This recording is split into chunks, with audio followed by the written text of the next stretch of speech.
Chapter 4753. It had to be said that Huamin's brain was very big. Sometimes, if you were distracted for a moment, you wouldn't be able to keep up with her frequency. She was a person who liked to jump around and was very logical. Of course, Huamin understood what Qinchu meant. To sum it up, she was rich and willful. Huamin felt that the expenses over the next few days would be tens of thousands or even hundreds of thousands. However, for Qinchu's family, it was like an ordinary person spending $1. It didn't affect them at all. Is the coffee good? Qinchu lowered his head and looked at Huamin's coffee cup. Yeah, it's not bad. As soon as she finished speaking, Qinchu picked up her coffee domineeringly and took a small sip. Then, he shamelessly commented, "It's not bad. I'm drunk. Do you like to steal other people's things that much?" Last time, he stole her drink. This time, he stole her coffee. This guy seemed to like to steal. After hearing Huamin's words, Qinchu didn't even frown and smiled. "I only steal from you." Ahem. It's so stuffy in the coffee shop. Why don't we go out for a walk? Qinchu looked at the sky. It seems to be getting colder outside. You're on your period. Don't go out. You're right. Although she was on her period, Qinchu still felt a little embarrassed when he said that. Huamin lowered her head. Her cheeks were red as she continued to pretend to drink her coffee. "I have to help my dad with some business later. I might have to attend a video conference." Qinchu looked at his watch. Because his father was on the way home, it wasn't very convenient for him to attend the conference. Therefore, before he left, he told Qinchu that he would have a conference in half an hour. Of course, what Qinchu's father handed over to Qinchu were some company expansion projects, not the main business. After all, his son was still young. He had to take things one step at a time. "Okay, then I'll wait for you here, or I'll go back to my room and sleep," Huamin said. "Go work on SAP," Qinchu said. Huamin suspected that he had misheard. "I've arranged everything for you. A staff member will come to pick you up in a bit. The 6th floor of the hotel is a paradise for female guests. There are excellent beauticians and masseuses here. Go and enjoy yourself." "This isn't a good idea. I'm still on my period." "I've already told them. They'll help you with some projects to keep you warm." Is that even possible? For someone of Huamin's status, he had never come across such a grand project before. At most, he would go to a large-scale bath with his mother, but he had never done anything like SAP. The only people who knew about it were those who had seen advertisements for a health club on TV. Only then did they have a rough idea of what it was. However, she didn't expect that Qinchu had even arranged for this. "Go, don't be afraid. I'll pick you up for dinner after the meeting." Qinchu stroked Huamin's head lovingly. They were like an old couple. In fact, at this time, they were only in their teens. People said that although teenage love was immature, it was true and pure. Because at that time, they didn't have any complicated personal emotions. They only loved this simple person. Sure enough, after a while, the female manager of the beauty department came to pick up Huamin. Qinchu also went to the conference room. Huamin was still a little nervous. In fact, she was especially afraid of embarrassing herself. After all, she didn't want to embarrass Qinchu like a silly girl from the countryside. Therefore, she followed behind the manager without saying a word. "Miss Hua, young master said that you're still on your period, right?" "Yes." Huamin nodded. "Then I'll get someone to massage your back with ginger essential oil." "Okay. Then, do you still want to take a hot bath before that?" the woman asked gently. Huamin shook her head. "Miss Hua, are you young master's girlfriend?" For some reason, the female manager suddenly asked with a smile. Chapter 4754. Huamin bit her lips, but didn't know how to answer. If she said yes directly, she might be looked down upon and thought of as a bad child who was in a relationship at such a young age. But if she said no, it would be too hypocritical. Qinchu brought her to such a faraway place for a vacation. How could they just be friends? Perhaps seeing through Huamin's thoughts, the female manager continued. "Our young master likes it here. He comes here a few times a year, sometimes with the chairman and his wife, sometimes with his friends." "Did he bring any other friends here?" Huamin suddenly felt uncomfortable when she heard this. Could it be that there were other girls who came here before her? "There's one. It's a boy. He's tall, thin, and very handsome. Ah, that's Gao Ran, right? Huomin's heart suddenly lit up. Yes, yes, yes, it's young Master Gao. They both like to swim. Young Master Gao is very funny. He's very humorous. Unknowingly, Huomin chatted with this woman and was not as nervous as before. Huomin was brought into an 80-square-meter beauty salon by the female manager. She originally thought that all the guests were here to get their beauty treatments, but she later realized that it was only a private room. The degree of decoration was truly breathtaking. At that time, the color of Nouveau Riche Gold wasn't popular yet. The decorations were all in the Mediterranean style, white and blue. Moreover, the decoration style was an imitation of Thai style and was very charming. As soon as she entered, she smelled the scent of rose essential oil. Huomin couldn't help but sneeze. Then, she rubbed her nose embarrassedly. Miss Hua is young master's good friend. Do it well, yes, manager. After Huomin was brought in, the female manager left, leaving only two beauties in work clothes behind. This was the first time in Huomin's life that she had done SAP. It was a full-body massage with essential oil and a basic facial hydration. For Huomin, who didn't even know how to use cosmetics, it was like discovering a new world. The young lady who did the facial also recommended some skincare brands and daily hydration methods for her. She probably thought that she was the daughter of a wealthy family. Any bottle of the things she recommended would cost more than 1,000 yuan. That was a few months' worth of living expenses for Huomin's family. For her, she thought that it might never be possible. Qin Shu was indeed a man of his word. After Huomin finished 2 hours of SAP, he came out and saw Qin Shu sitting on a chair at the door waiting. The moment she saw him, she felt inexplicably at ease. How is it? How was the experience? Not bad. Huomin smiled. Let's go and eat. Qin Shu got up and naturally held Huomin's hand. Then, the two of them walked through the corridor and took the elevator to the restaurant. Qin Shu's love for her had never been concealed.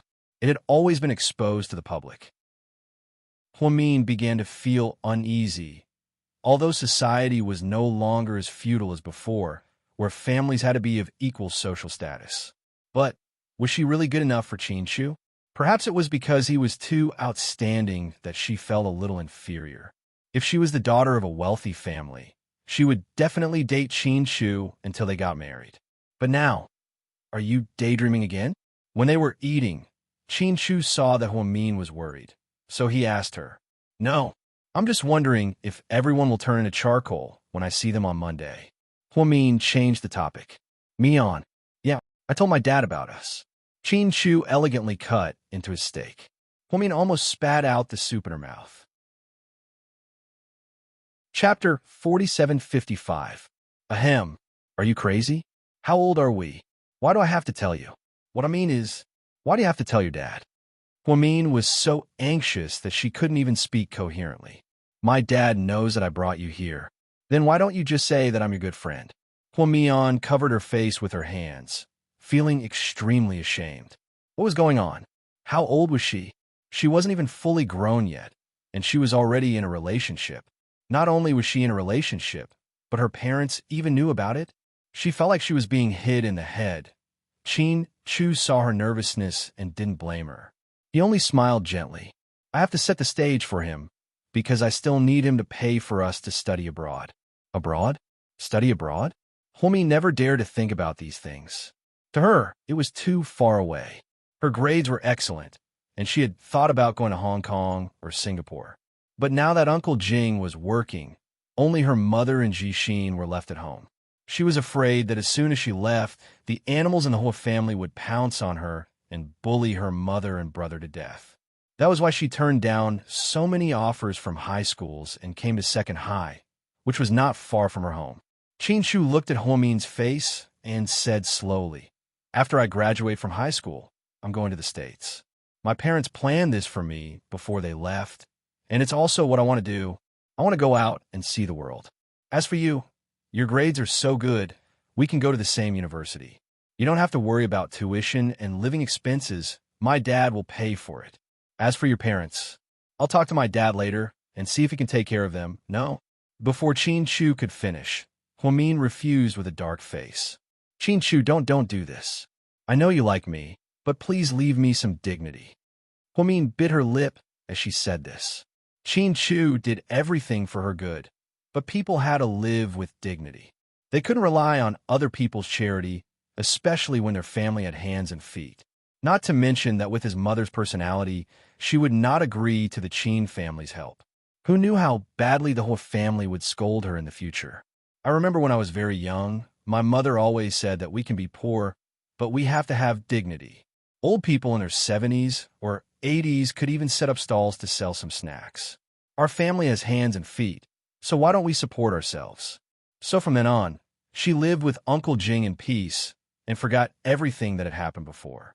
One had to know that her mother had been in the limelight before, but in the end, for her and her younger brother, she returned to her family and returned to being ordinary. Qin Chu also felt that Huamin might not be able to accept his suggestion. Therefore, he rephrased it. Mian, if you don't want to, you can apply for a scholarship to study with me. The university, I'm going to send out invitations to all the outstanding people in the world every year. If your grades are good enough, they won't charge you anything. As for your living expenses, you can work part-time while studying. I'll help you find a job. Upon hearing this, Huamin's expression softened. 3 years later, we'll talk about it later. Huamin lowered her head and ate her steak. In fact, she didn't really want to talk about this with Qin Chu. She had nothing. Other than a good brain, she really didn't have the right to talk about studying with him. Then it's settled, Qin Chu said again, thinking that Huamin tacitly agreed to go with him in 3 years. At that time, neither of them would have thought that after graduating from high school, they would be separated for 7 years.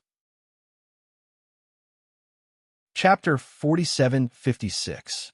After returning from Mount Yinding, it was obvious that the relationship between the two of them had improved. In the blink of an eye, it was winter vacation. Huamin couldn't stay at home for a month and a half. He went to tutor others. Zhu Lingling was also bored, so she went to a luxury store to be a temporary salesperson. With Qin Chu and Gao Ran's family background, they didn't need to work. Therefore, the two boys played basketball most of the time. Whenever Huamin was free, he would bring Zhu Lingling to eat with them. The four of them had a good time. Qin Chu was a Scorpio, and his birthday had passed a long time ago. At that time, they weren't so close, and Huamin didn't give him any birthday gifts. However, as their relationship improved, Qin Chu treated Huamin better and better. This made Huamin feel like he owed Qin Chu something.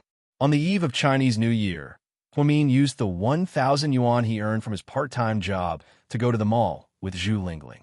He wanted to buy Qin Chu a gift. However, the problem was, what did Qin Chu lack? He really didn't lack anything. He had everything he needed. What should I do, Lingling? It's so hard to give him a gift. Huamin sighed. Why don't we learn from TV dramas? You can make a cake or something for him. Personally, he'll be happier, right? Forget it. It's too childish. Qin Chu doesn't like sweets. Zhu Lingling's suggestion was immediately rejected by Huamin. The two of them walked aimlessly in the mall. Suddenly, they saw a jade shop. For some reason, Huamian walked in. She wanted to walk around, but Qin Chu didn't say anything. But at a glance, he saw the seal carved out of jade. Of course, it was just a sample, but it was very beautiful. Huamin couldn't take his eyes off it, so he went over. Little girl, do you want to take a look at the jade seal? It's very nice. This kind of retro style is very popular. The shop assistant greeted warmly. How much is this? It depends on the material used. The most common one is only about 2,000. What about this one? Huamin pointed at the light green badge. This one is a little more expensive. It costs 5,000 yuan. 5,000? So expensive. Huamin was stunned. He touched the 1,000 yuan in his pocket and left with Zhu Lingling. What? You want to give him a stamp? Zhu Lingling saw through Huamin's thoughts. What do you think? It's pretty good, but the price is also pretty good. Zhu Lingling smiled. Let me think about it. I have more than 2,000 yuan here. I can lend it to you. Zhu Lingling could tell that Huamin liked it. Forget it. I can't pay you back even if you lend it to me. Haha. Besides, even if you lend me 2,000 yuan, I still need 2,000 more. I can't raise that much money. Huamian didn't even dare to think about it. It was too far from her own money. However, she did like the stamp at first glance. She felt that the gentle jade matched Qin Chu's temperament. Although Qin Chu came from a prestigious family, he wasn't arrogant or rustic at all. Hearing Huamin's words, Zhu Lingling didn't say anything. The two of them found a random place to eat. During this time, Qin Chu called and asked them to have dinner together. Mian, what are you doing in the afternoon? Watching a movie? No, I have a tutoring job in the afternoon. I have to finish at 5 p.m. Why don't you go first? Qin Chu and Gao Ran said they're having steak together at 6 p.m. Okay. It'll be a waste if you don't eat, Zhu Lingling said on purpose. Are you and Gao Ran together? Huamin couldn't help but gossip. Chapter 4757. Zhu Lingling immediately shook her head like a rattle drum. Don't talk about him. I'm annoyed by him. Huamin rolled his eyes at her. If you're annoyed by him, why are you eating with him? Qin Chu is the one who's treating. What does it have to do with him? Who said that? Gao Ran is treating tonight. Huamin deliberately exposed her. Zhu Lingling choked for a moment and continued to say self-righteously, all the more reason for me to go since he's treating me. I'm going to eat until he goes bankrupt. Huamin smiled but didn't say anything. He knew that Zhu Lingling was stubborn. After parting ways with Zhu Lingling, Huamin looked at the address on his phone. For the sake of safety, she worked with educational institutions to tutor people. She signed up with an educational institution and had to give them a portion of her salary. However, it was very safe. All the jobs were randomly assigned. This way, Huamin didn't have to worry too much. Seeing that it was in a bustling neighborhood, Huamin didn't think too much about it. After all, the people who invited her to tutor were all children of rich second-generation heirs. Most of them were elementary school students, and occasionally there were a few middle school students. In fact, she could tutor high school students, but many people didn't trust her. They felt that she was a high school student herself, so how could she tutor high school students? However, there were pros and cons. Huamin was very popular in the tutoring class because he was the top scholar in the middle school examination. The tuition fee was also higher than others. Others were around 50, 60 yuan an hour, but Huamin was 80 yuan. However, many parents still looked for her for a simple reason. They all hoped that she could teach their children some learning experience. Huamin was a little thirsty, so she bought a bottle of mineral water when she passed by a stall. Then, she walked to the address. To her surprise, the person who opened the door was Hua Xiqian. Huamin was stunned. Sister Mian, you're here? Huamin didn't know what to say. I've been too lazy to do some homework in university recently, so I need your help. Hua Xiqian, who was wearing a white bathrobe, pointed at the pile of books on the table. I'm here to tutor you, not to help you with your homework. Goodbye. After saying that, Huamin turned around to leave. She didn't want to help Hua Xiqian even if it was tutoring, let alone doing homework. Although he had never offended her, every time she saw him, she would have an ominous feeling. She couldn't explain why, but it was just a feeling. Huamin, on the other hand, was a person who believed in his own feelings. Little sister Mian, why don't you take such a good opportunity to make money? Actually, my homework is very simple. It's just a medical thesis. I heard that you're quite knowledgeable in this field. If you help me finish it, I'll give you 10,000 yuan as a reward. Hua Xiqian's voice had a hint of laziness. It wasn't loud, but Huamin heard it clearly. Huamin originally didn't want to talk to this person. She didn't expect this house to belong to Hua Xiqian. The education institution told her that there was a need for tutoring and asked her to come here. She didn't expect it to be Hua Xiqian's house. It could also be said that it was Hua Xiqian's private property. Huamin was very surprised. Her instincts told her that she had to leave as soon as possible because Qin Chu had told her more than once to stay away from this guy. However, when she heard the 10,000 yuan, Huamin hesitated. It wasn't because she cared about the 10,000 yuan, but because she really wanted to buy that jade seal for Qin Chu. Therefore, Huamin stopped, turned around, and glanced at Hua Xiqian. Thesis? 10,000 yuan? Yes. Hua Xiqian smiled. How many words? Huamin asked. Chapter 4758. 6,000. Hua Xiqian leaned against the door frame in his bathrobe. He seemed sure that Huamin would stay. Deal. Huamin turned around and walked in with his back to the study. Huamin was dressed a little clumsily today. In the winter in the north, everyone dared to wear down jackets. Huamian was wearing a white down jacket, with the exception of those beautiful and frosty girls. Underneath, it was a red sweater, followed by a pair of jeans, and then a pair of white snowshoes. Actually, this was a student standard, but in Hua Xiqian's eyes, it was still old-fashioned. After Huamin came in, he didn't even take off his jacket. Instead, he asked Hua Xiqian, "Where's the computer?" He pointed at the workbench in the corner of the living room. There was a black Samsung ultra-thin laptop lying on it. "I'm using the computer. I have to look up a lot of information online." Huamin looked at his watch. "I need 2 hours." "No problem. Please pay the deposit first." Huamin didn't give up. "Little sister Mian, don't you trust me?" Hua Xiqian laughed, thinking that she was so cute, especially when she asked for the deposit with a serious face. "Don't try to get close to me. Pay the deposit and I'll start working." Huamin looked at him calmly. Hua Xiqian stretched, walked to the sofa, and picked up a black Prada bag. He took out a wad of cash. "Here's 10,000 yuan. It's all for you." Hua Xiqian threw it over. Huamin picked it up, looked at it, and put the money on the table. Then, he turned on the computer and started working. "Do you still wear the shoes I gave you?" Hua Xiqian asked her. "No. Tisk tsk. Little sister Mian, you don't seem to appreciate it.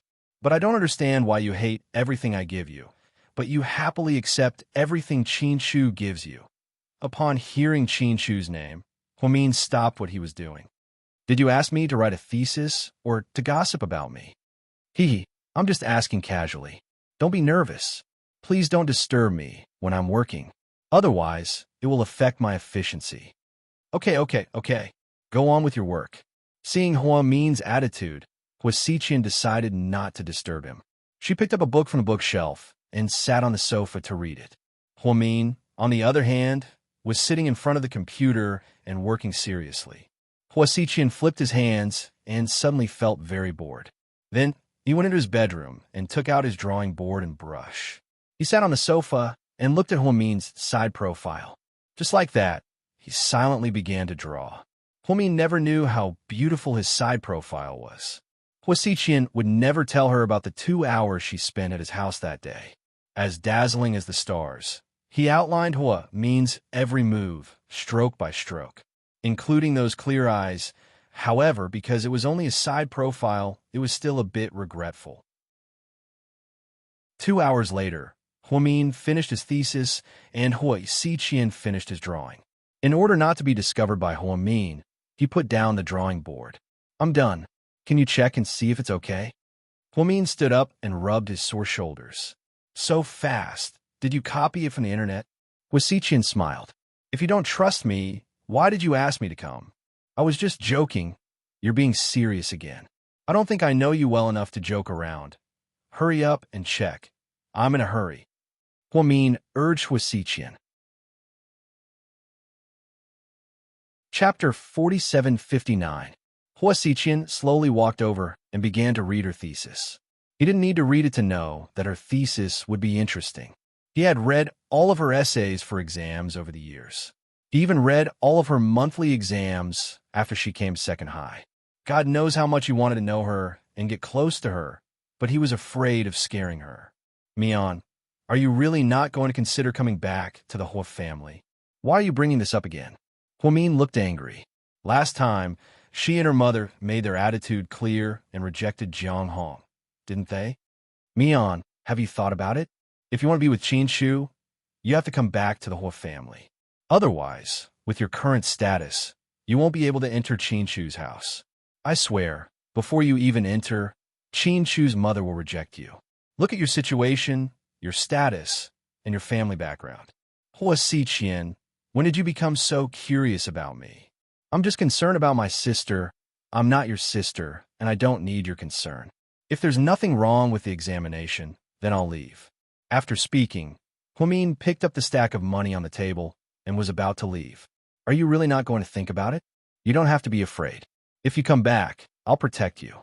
I won't let Huiyin Yin and Huasi, those two good-for-nothings, bully you. Huasi Qian really wanted Huamin to come home. Why? Because he wanted to get close to her and grow up with her. Then he would slowly bring her to his side. To Huasi Qian, Huamin was the only salvation in his dark world. He wanted to save himself. Thank you for your kindness, but it's okay. Huamin took the money and left without looking back. After leaving Huasi Qian's house, Huamin excitedly rushed to the jade shop. Now that he had money, he was more confident. Can I trouble you to customize a jade seal for me? Huamin was a little excited. Okay, what name should I write? Just write Qin Chu. No, write the character Chu. Okay. Oh no, let me think. Huamin had already made up his mind, but when he arrived there, he changed his mind at the last minute. In the end, she gritted her teeth and said to the salesperson, "Please help me engrave these words. The life of Chu Mian." Okay, are you sure? You can't change it. Yes, I'm sure. All right, then I'll have to trouble you to pay. The jade is 5,000 yuan, and the craftsmanship is 800 yuan. The total is 5,800 yuan. All right. Huamin took out the money he had just earned from Huasi Qian and handed 58 notes to the salesperson. Then he received a receipt. This is for you. Come here to get it in 3 days. Okay. Walking out of the jade shop, Huamin was in a great mood. She imagined that 3 days later, Qin Chu would be very happy to see this gift. 6 p.m., Huamin went to the restaurant they had arranged to meet. The three of them were already there. Huamin was the last to arrive. As soon as she sat down, Zhu Lingling complained, "My Mian, can you not dress like a polar bear? Look at the girls in our school. None of them are like you. They all wear coats or thick jackets. Only you wear a down jacket. You look like a big loaf of bread." Huamin smiled. "I'm afraid of the cold." Then she took off her down jacket. Qin Chu reached out to take it and hung it up for her. "Qin Chu, don't you care about her? Look at her taste. She's like a Yugoslav." Zhu Lingling had always complained about Huamin's taste in clothes. In fact, Huamin had good taste, but she had to consider her family's financial situation. Chapter 4760. It's good that she's like this. Qin Chu had always been protective. Fine. You have a strong taste, so I didn't say anything. It's fine as long as you two like each other.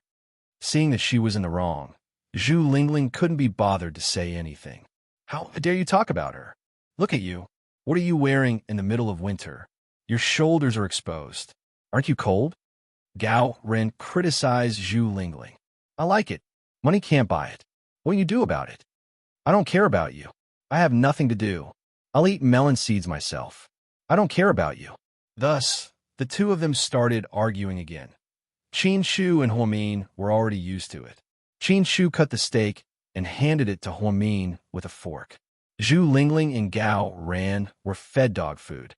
Hey, by the way, Mian, how was your tutoring this afternoon? Did it go well? Zhu Lingling asked casually. Huamin felt a little guilty. After all, she knew that Qin Chu didn't want her to have any contact with Huasi Qian.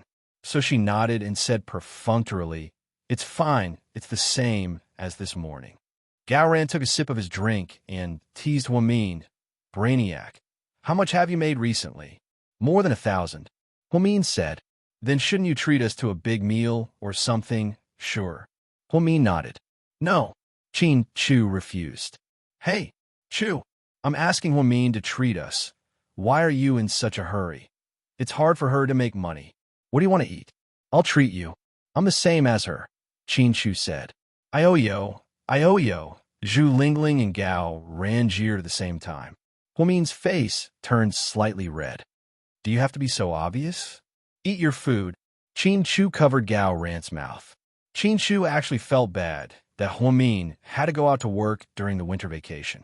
Because the weather was 20 degrees below zero, Huamin was as cold as a walking radish when he sat on the bus. Running all over the place to tutor others was indeed not easy. But he couldn't help her.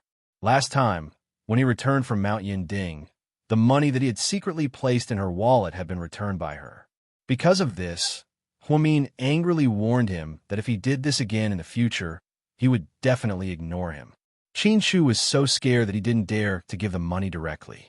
He could only pretend to meet her by chance, drive her a few times, or buy her some hot milk tea.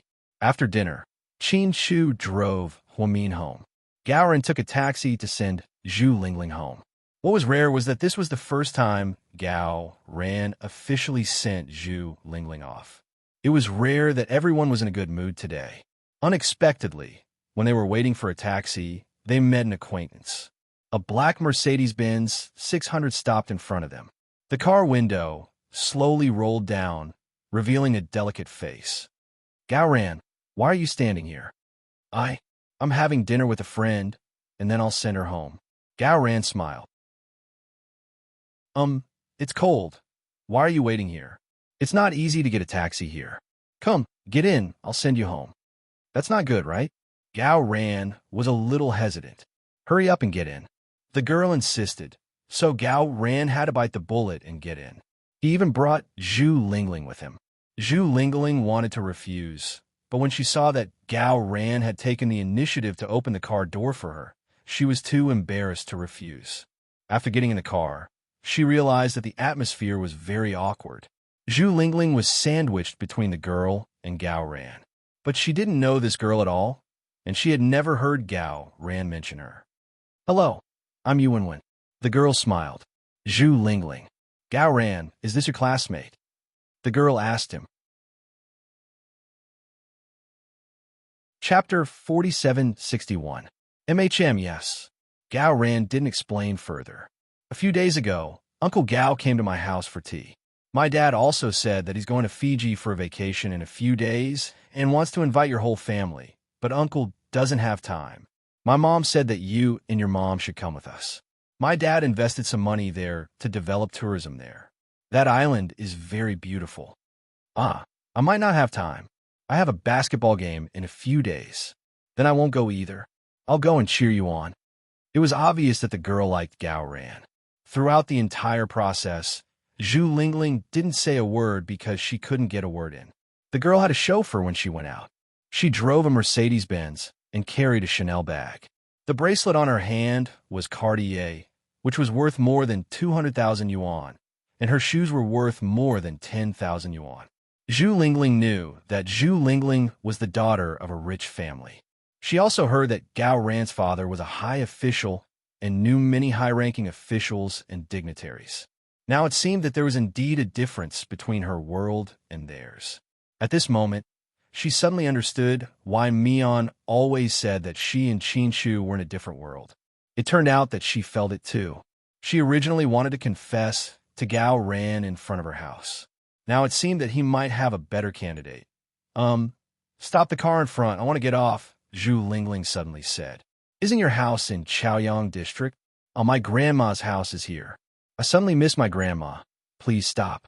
Just like that, Zhu Lingling got off the car halfway. I'll drive you. Gao Ren was about to get off the car. No need.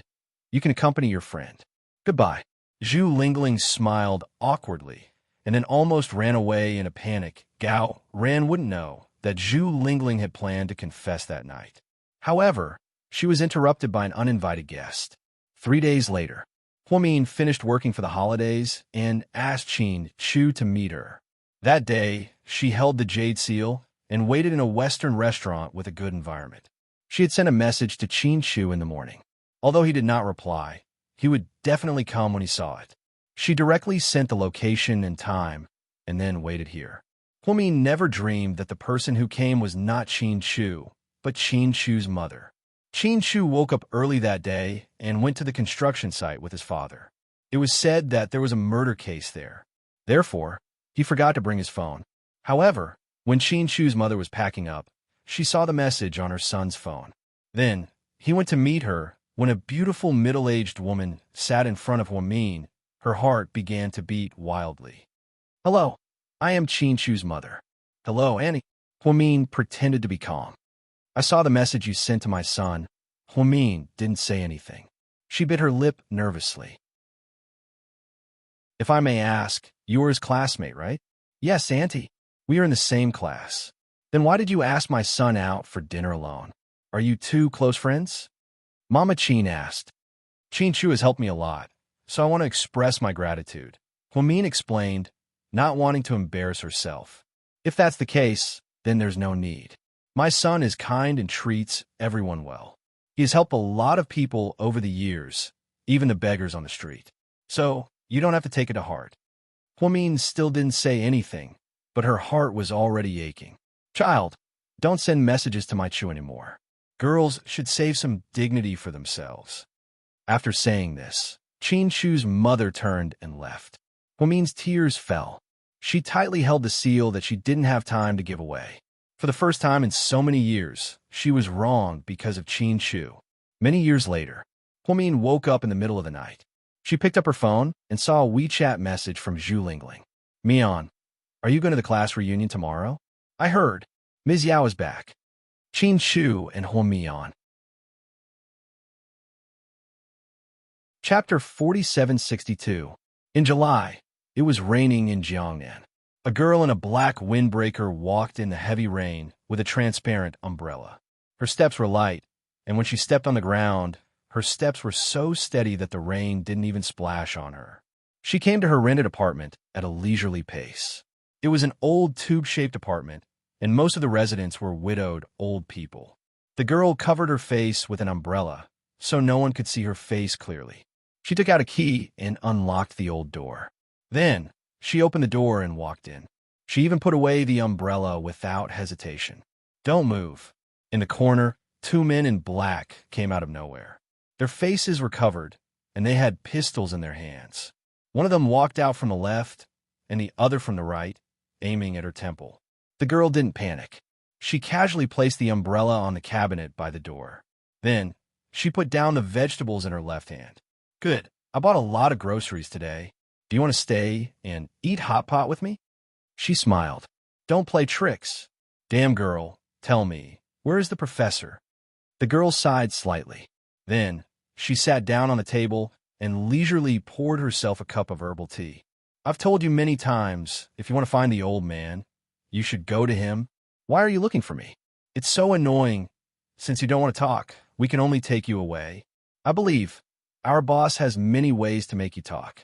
After speaking, one of the assassins walked over quickly, trying to grab the girl.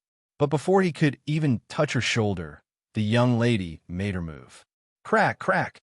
In just 2 moves, both of his hands were broken, just like a butterfly with broken wings. Everything happened in a split second.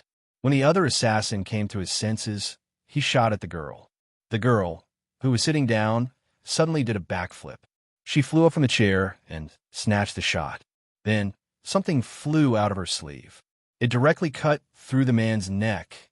The other assassin fell to the ground with a little blood flowing out of his neck. Beside him was a murder weapon card. There were only 2 words on it.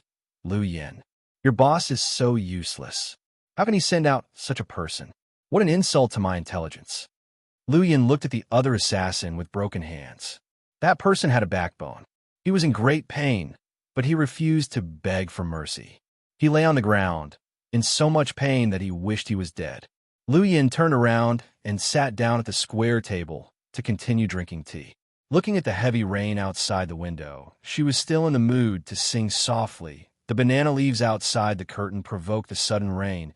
The door knocker provoked the copper green. And I passed by Jiangnan town and provoked you. Jay Chou's Blue and White Porcelain was one of her favorite songs. She felt that it was very artistic. When she imagined that scene, she felt that it was extremely beautiful. The killer kicked the ground with both hands and then used his mouth to pick up the pistol that had fallen earlier.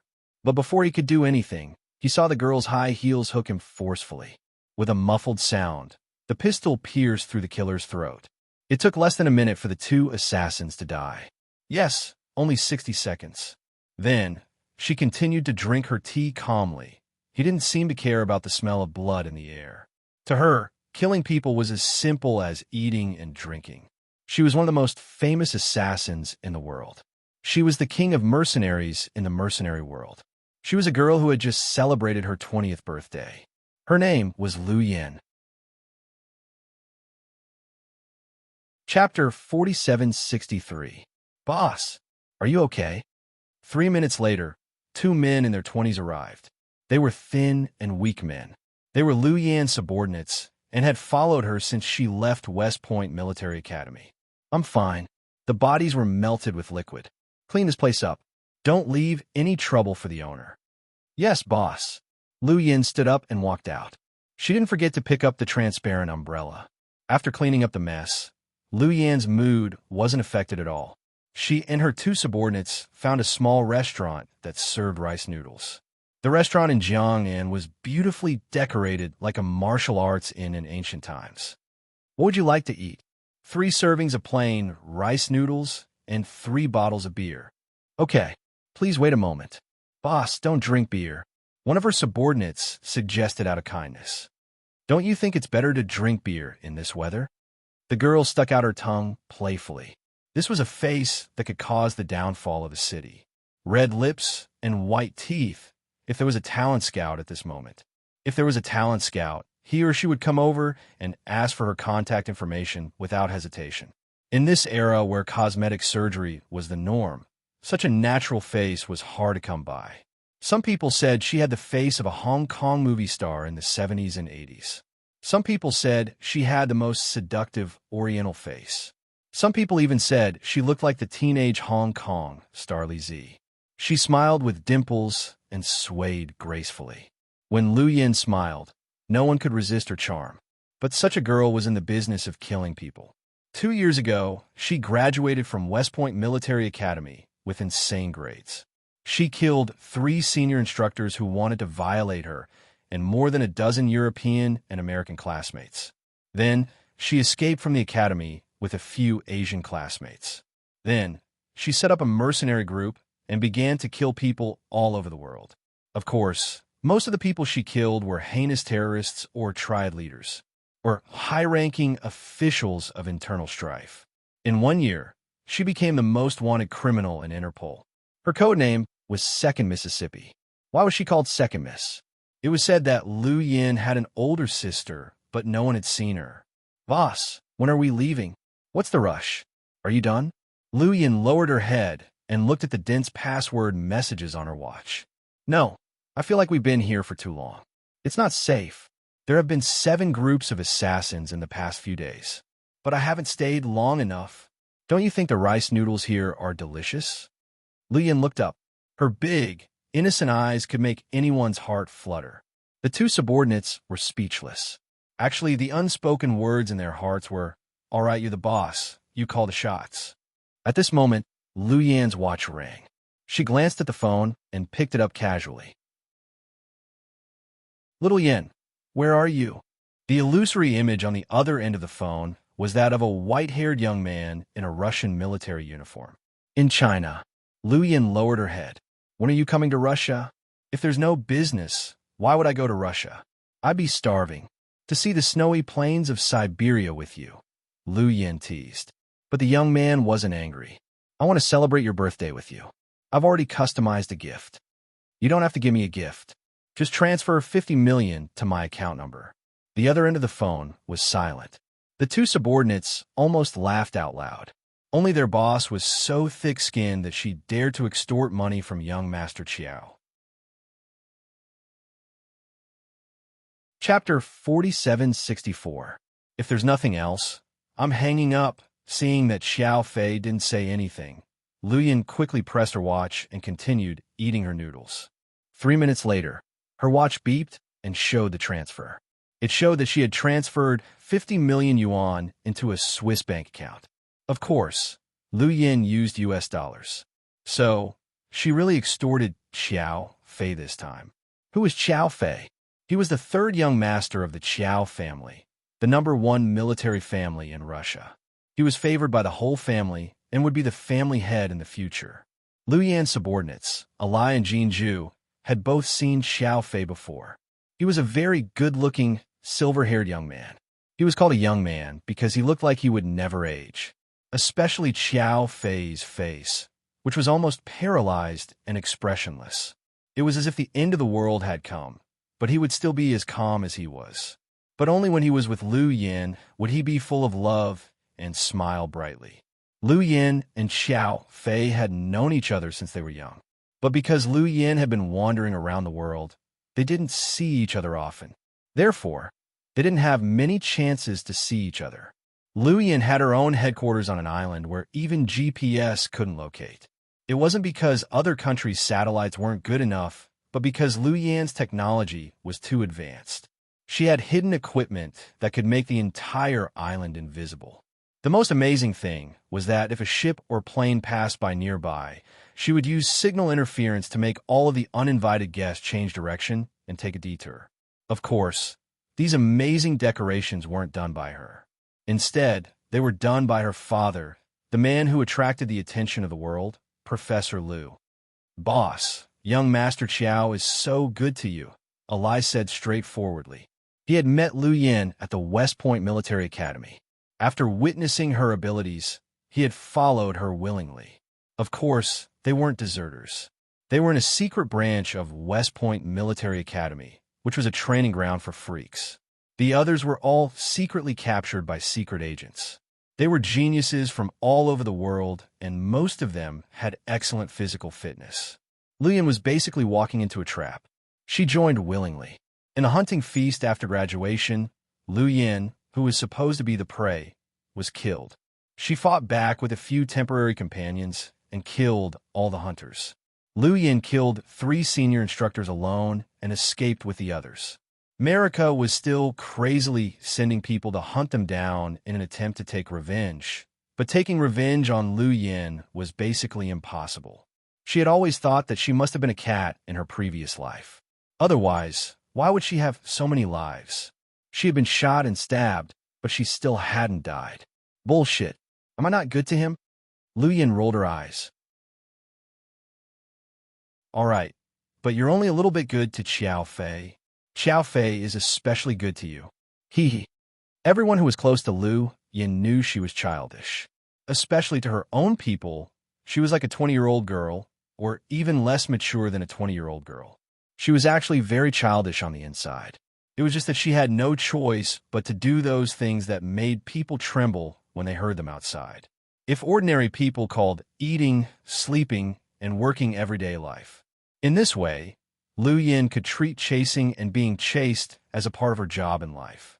Or rather, it was to survive. She was separated from her father when she was very young. In order not to bring trouble to her daughter, the professor kept his whereabouts a secret. Even Liu Yin didn't know his exact location. When Liu Yin was 8 years old, she could live alone in a city or a country and escape from killers time and time again. So, when you're curious about why she was so powerful, she could tell you. She can tell you very firmly, because I come from hell. Chapter 4765. After that hellish escape, Liu Yin didn't dare to be weak. She didn't dare to give up. His dad had said he would work hard to support everything with his dad and give his sister a normal and stable life. You talk too much. Hurry up and eat. Then we'll get to work. Liu Yin flicked Ali's head and finished the rice noodles in a few bites. She rubbed her belly in satisfaction and stood up. She had been in Jiangnan for a week and still hadn't seen the person she was looking for. It was said that the young master of Egret Mountain Villa was mute and very quiet. Someone from overseas offered 500 million to buy his internal organs. Egret Mountain Villa started out as a smuggling business. It was said that one of their ancestors was a tomb raider and raided many tombs. Later on, he gradually stopped and started to smuggle cultural relics. Perhaps there was a saying that was especially true. Digging up someone's ancestral grave was a crime against good karma. Therefore, the Bai family in Egret Mountain Villa had very few members. Even if there were some males, they couldn't keep them. It was even worse in Bai Guangzhou's generation. His son, Bai Chong, was said to be mute and never spoke. So, maybe karma really did come knocking on their door. On the surface, Bai Guangzhou was a low-key businessman from Jiangnan. His family had a serious porcelain business and had close relations with many countries in Southeast Asia. In fact, all of this was just a cover. He was trying to cover up his real smuggling business. It was said that the four-faced Buddha of the Tang dynasty that passed through his hands was sold at a high price of 8 billion yuan, shocking the world. Why didn't the higher-ups pay attention to such a big deal? This was also what everyone found the most strange. Therefore, the Bai family was still very capable. Since the beginning of the Qing dynasty, they had been rich for hundreds of years without falling. Liu Yin didn't want to care about the personal grudges between these customers and their targets. As long as it didn't go against her principles, she would take orders. Moreover, the people Liu Yin targeted didn't run away. So, although her mercenary group asked for a high price, they never failed. Chun Chun and the group took orders from Zambia. The buyer paid 100 million yuan as a deposit and asked for the organs of Bai Guangzhou's only son, Bai Chong. Liu Yin had investigated Bai Chong. Strangely, he had no other background except for being the eldest son of the Bai family. At this thought, Liu Yin turned on her watch again and opened the file. Bai Chong, male, 25 years old, the only son of Jiangnan's wealthy merchant, Bai Guangzhou. He was born unable to speak and had an autistic personality. He lived with his mother in Mount Hades since he was young. 10 years ago, after his mother passed away from illness, he lived in Mount Hades at the age of 15 until his father took him to Egret Mountain Villa at the age of 20. In the past 5 years, very few people had seen him. It seemed that he never took care of the family business and never met anyone. It was said that he would only appear once a year when the Bai family worshipped their ancestors. Liu Yin had been in this city for some time and had secretly visited Egret Mountain Villa several times. However, there was still no sign of the young master. He had originally said that he would return today, but he had just received news that the young master had fallen ill. In autumn, the cold dew was heavy. It was said that he caught a cold and had to stay in the Netherworld Mountain's courtyard. "Boss, leave it to us. We'll go to the Netherworld Mountain and kill them. Meet us at the airport." Jin Zhu said. Liu Yin glanced at him. "Do you think you can enter the Netherworld Mountain?" Jin Zhu froze. He used to be a soldier in North Korea and was almost executed for violating military rules. He was rescued at the last minute and brought to a crazy branch. He was also one of the prey. Because he came from a mysterious country, he had a strange personality and was the kind of person who didn't listen to anyone except Liu Yin. Jin Zhu thought that he was good at fighting, and his family's Korean kung fu was the kind that could make people admire him. However, Liu Yin said that he couldn't enter the Netherworld Mountain. What kind of logic was that? Hearing this, Alai smiled. "Boss, are there many people guarding the Netherworld Mountain?" Chapter 4766. Liu Yin shook her head. "I've seen the real-time footage. Hades Mountain is reserved by the Bai family and is not open to the public. Also, there's only one path up the mountain. Is that path very steep?" Alai was curious. "No, an expert has set up an 8 trigrams array at the entrance. Ordinary people can't break the needles and can't enter." Hearing Liu Yan's words, both of them were shocked. Jin Zhu didn't understand this because he didn't understand Chinese culture. Alai, on the other hand, knew a little. "Damn, 5 elements and 8 trigrams. Are you serious? When have I ever lied to you?" Liu Yin smiled. "What era are we in? 5 elements and 8 trigrams. That's ridiculous. Technology is so advanced now. Can't we just blow it up with a miniature bomb?" Alai was right. Technology was so advanced now.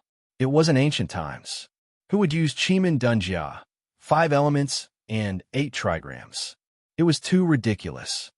They have an array at each entrance. How many bombs do you think you can use? Are you going to blow up Hades Mountain? Do you believe that the Chinese police will shoot you in minutes? An array at each entrance? That's insane. Alai was dumbfounded. That's why the Bai family is not simple. This young master Bai is even more so. Forget it. Let's not waste time. I'll go meet him. Liu Yin threw the umbrella in her hand behind her back, and Alai caught it immediately. Then, Liu Yin walked toward a silk shop on the side of the road. Liu Yin went in wearing a black windbreaker. When she came out, she changed into a light blue qipao. Her 2 subordinates' jaws dropped. Their boss's figure and looks were matched with such a graceful Chinese qipao. She was almost like a fairy descending to the mortal world. "Boss, are you going to seduce him?" Alai smiled. Liu Yin didn't say anything. "You 2 idiots go back and wait for my news."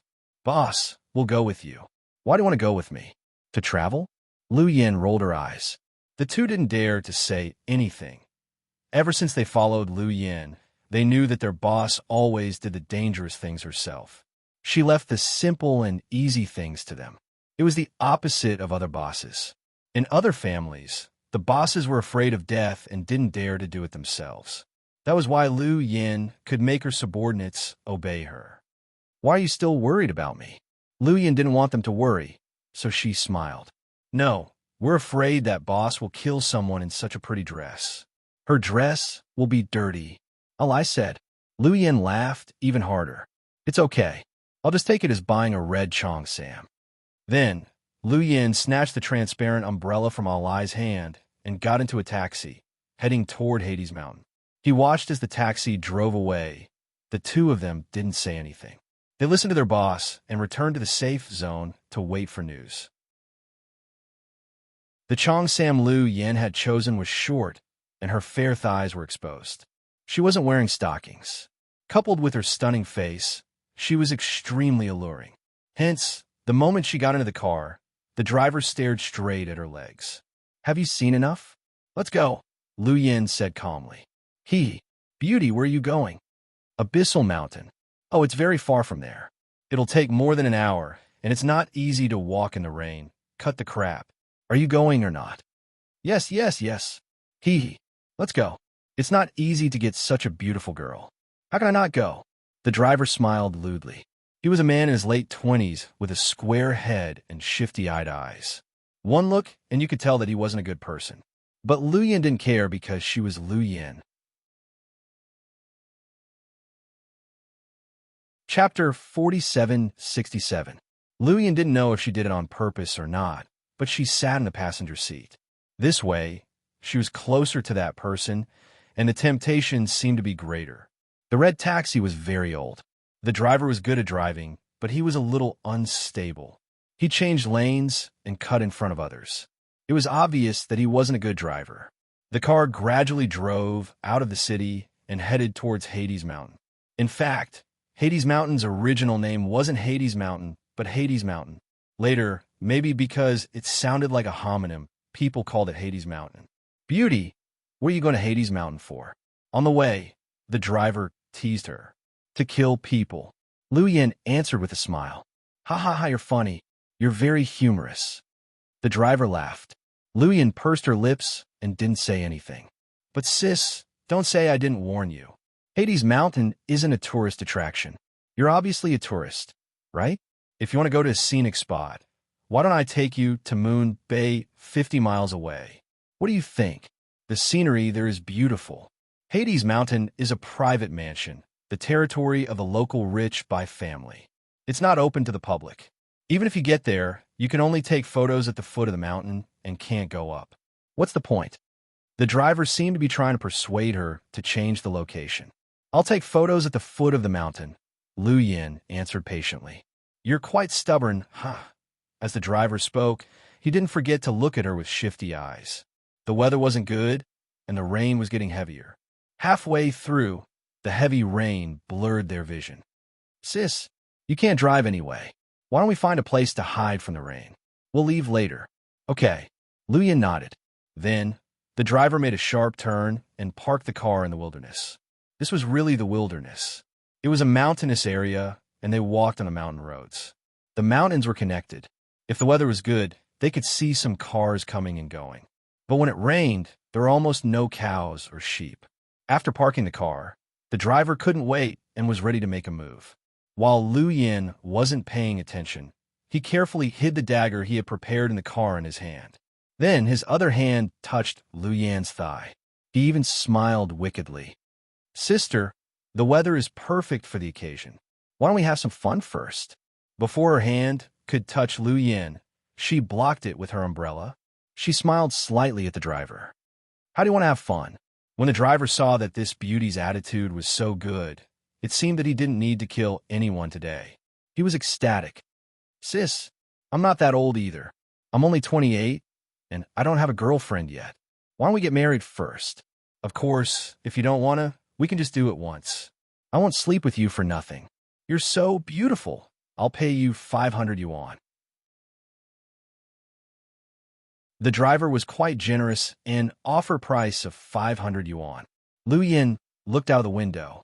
It was raining cats and dogs, and they had nowhere to go. He might as well play a game of cat and mouse with this driver. Lu Yin smiled. Isn't 500 yuan too little?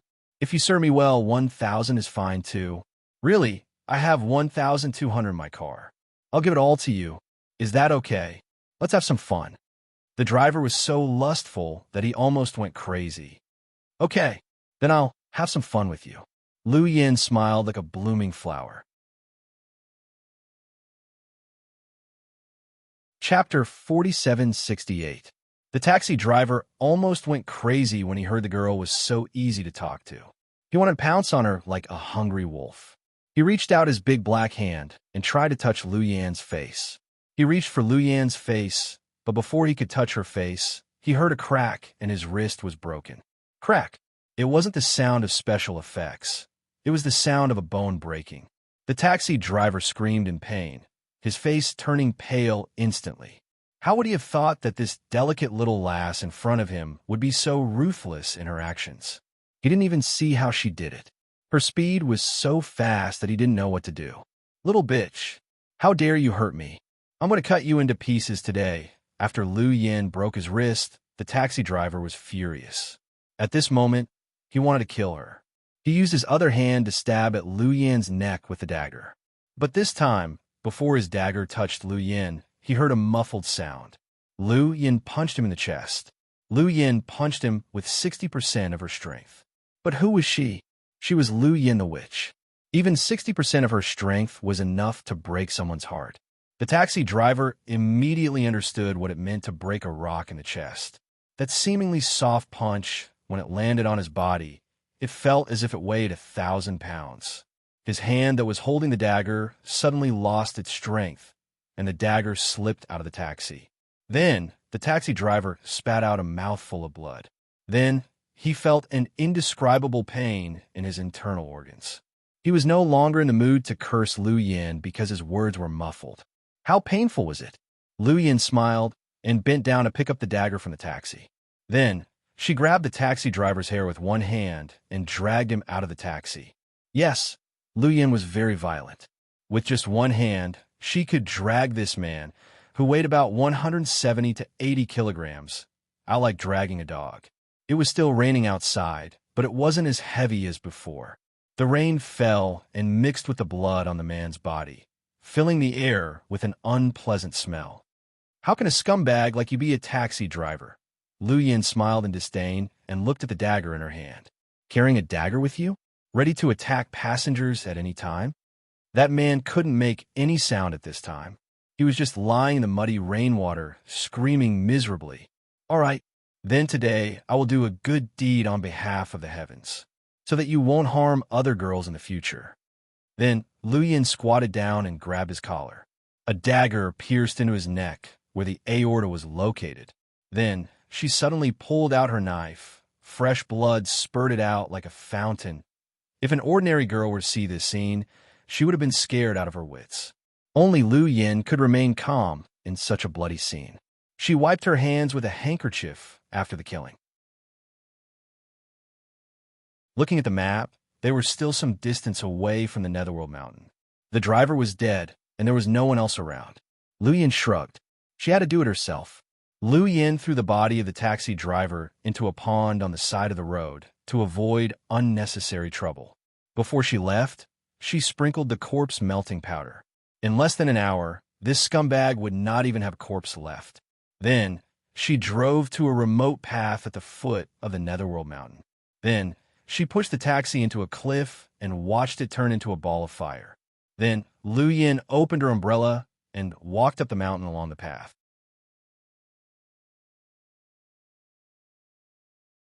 Chapter 4769.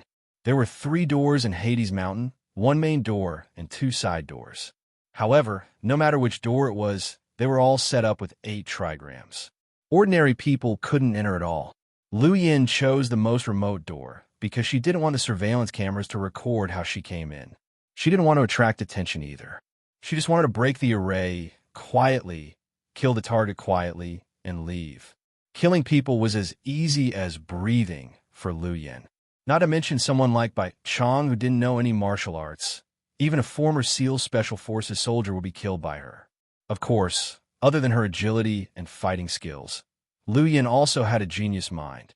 She didn't know if she inherited her father's talent or her mother's greatness. In short, Lu Yin could develop all kinds of bombs when she was a child.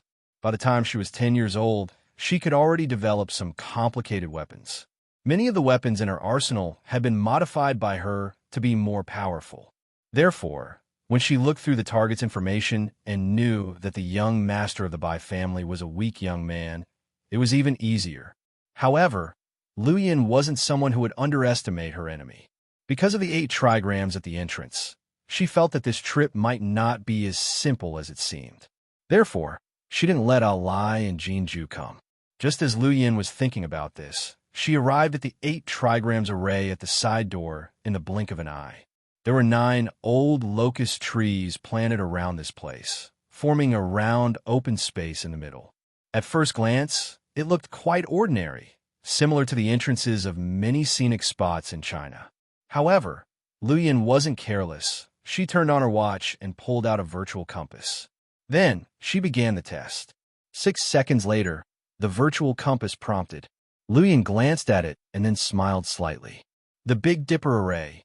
Amazing. The Bai family even brought out a long-lost array. Interesting. Really interesting. Lu Yin put away the compass and began to walk according to the steps to break the array. Although she was already familiar with the steps to break the array, she still walked carefully.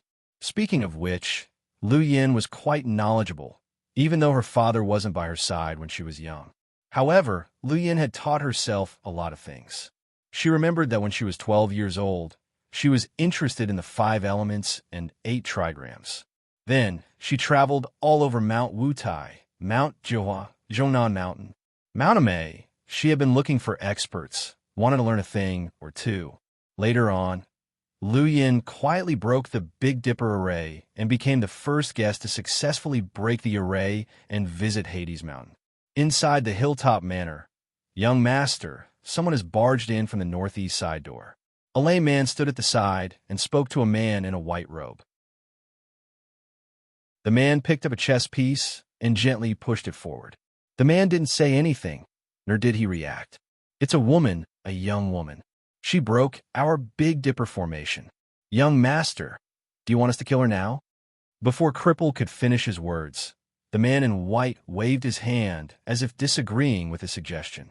Young master, the person who broke into this place has a clear goal. You will be in danger.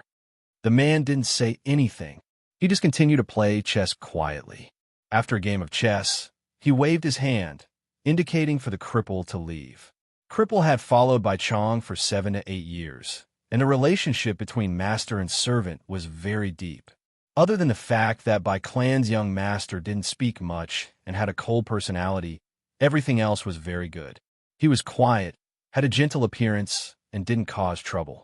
He was never picky about food and accommodation. However, he didn't seem to have a good relationship with the old master. Of course, this might be the Bai clan's own secret history. The man was still sitting in the bamboo forest in front of the door, playing chess alone. When Lu Yin came in, the rain had stopped, but her cheongsam was wet, and she threw away her umbrella. Therefore, when she first met Bai Chong, his white robe fluttered, while Lu Yin was in a mess. Chapter 4770. Do you have wine? I'm a little cold. Lu Yin leaned against a thick piece of bamboo. She smiled at the man she met for the first time and asked for wine. The man in white froze for a moment before smiling.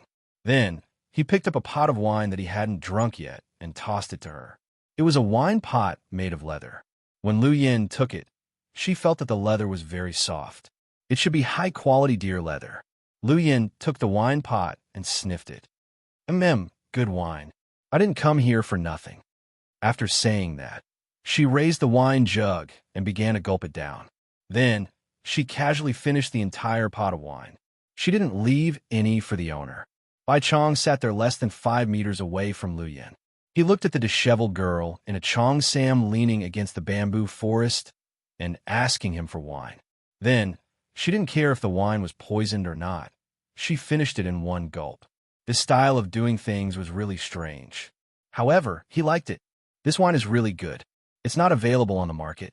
Did you make it yourself? She asked the man opposite her. The man nodded with a smile.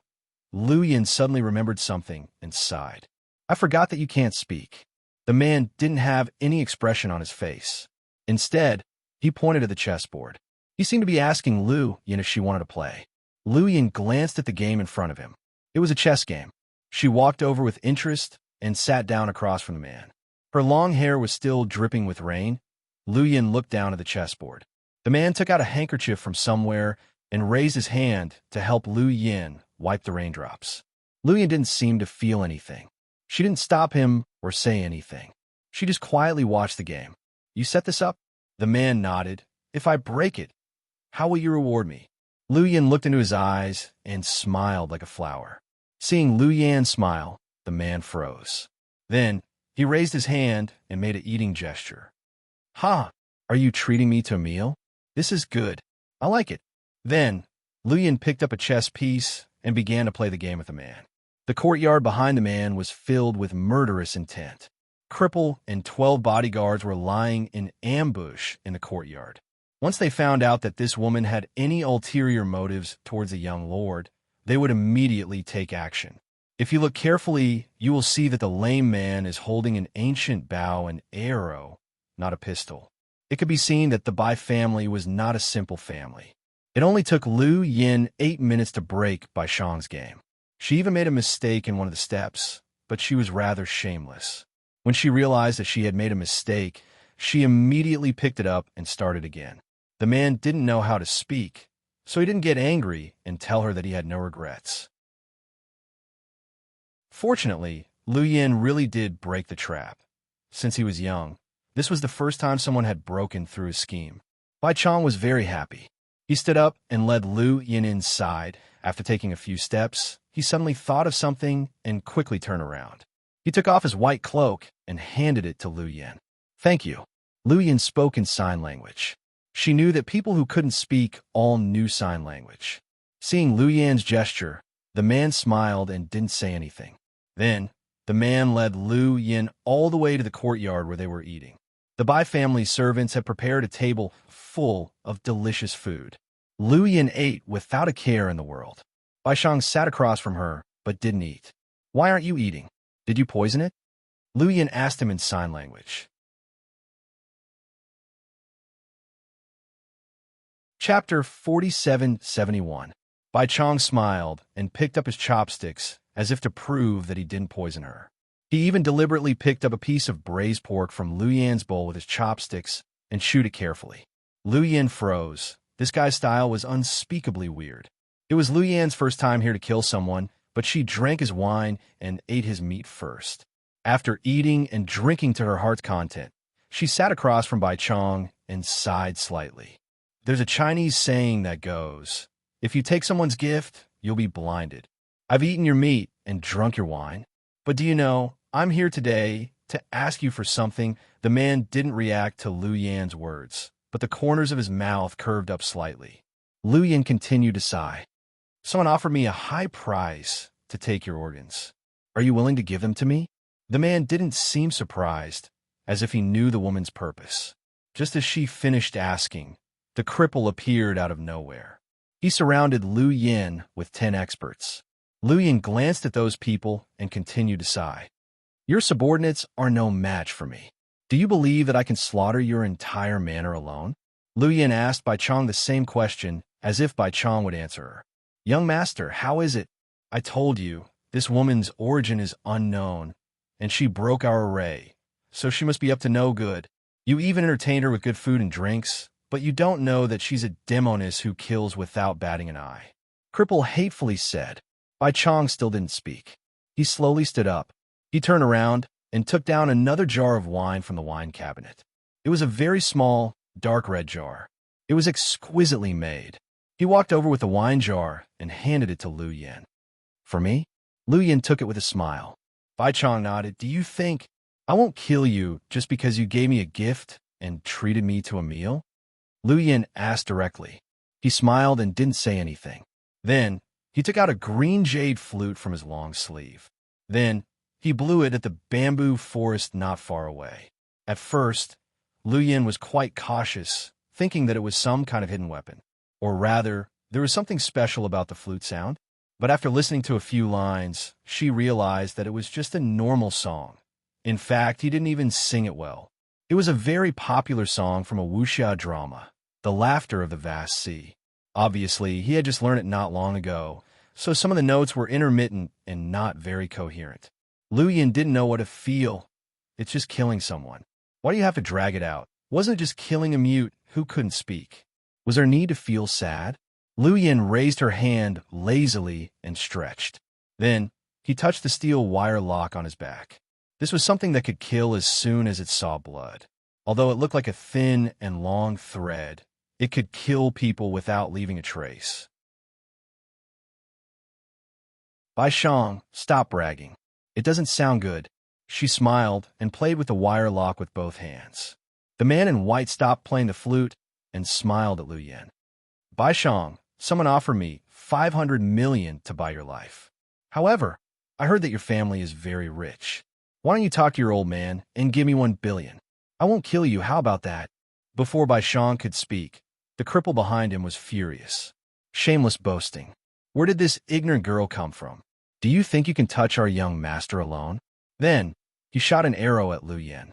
This arrow carried a strong, murderous aura. The black arrow flew towards Lu Yin's forehead mercilessly.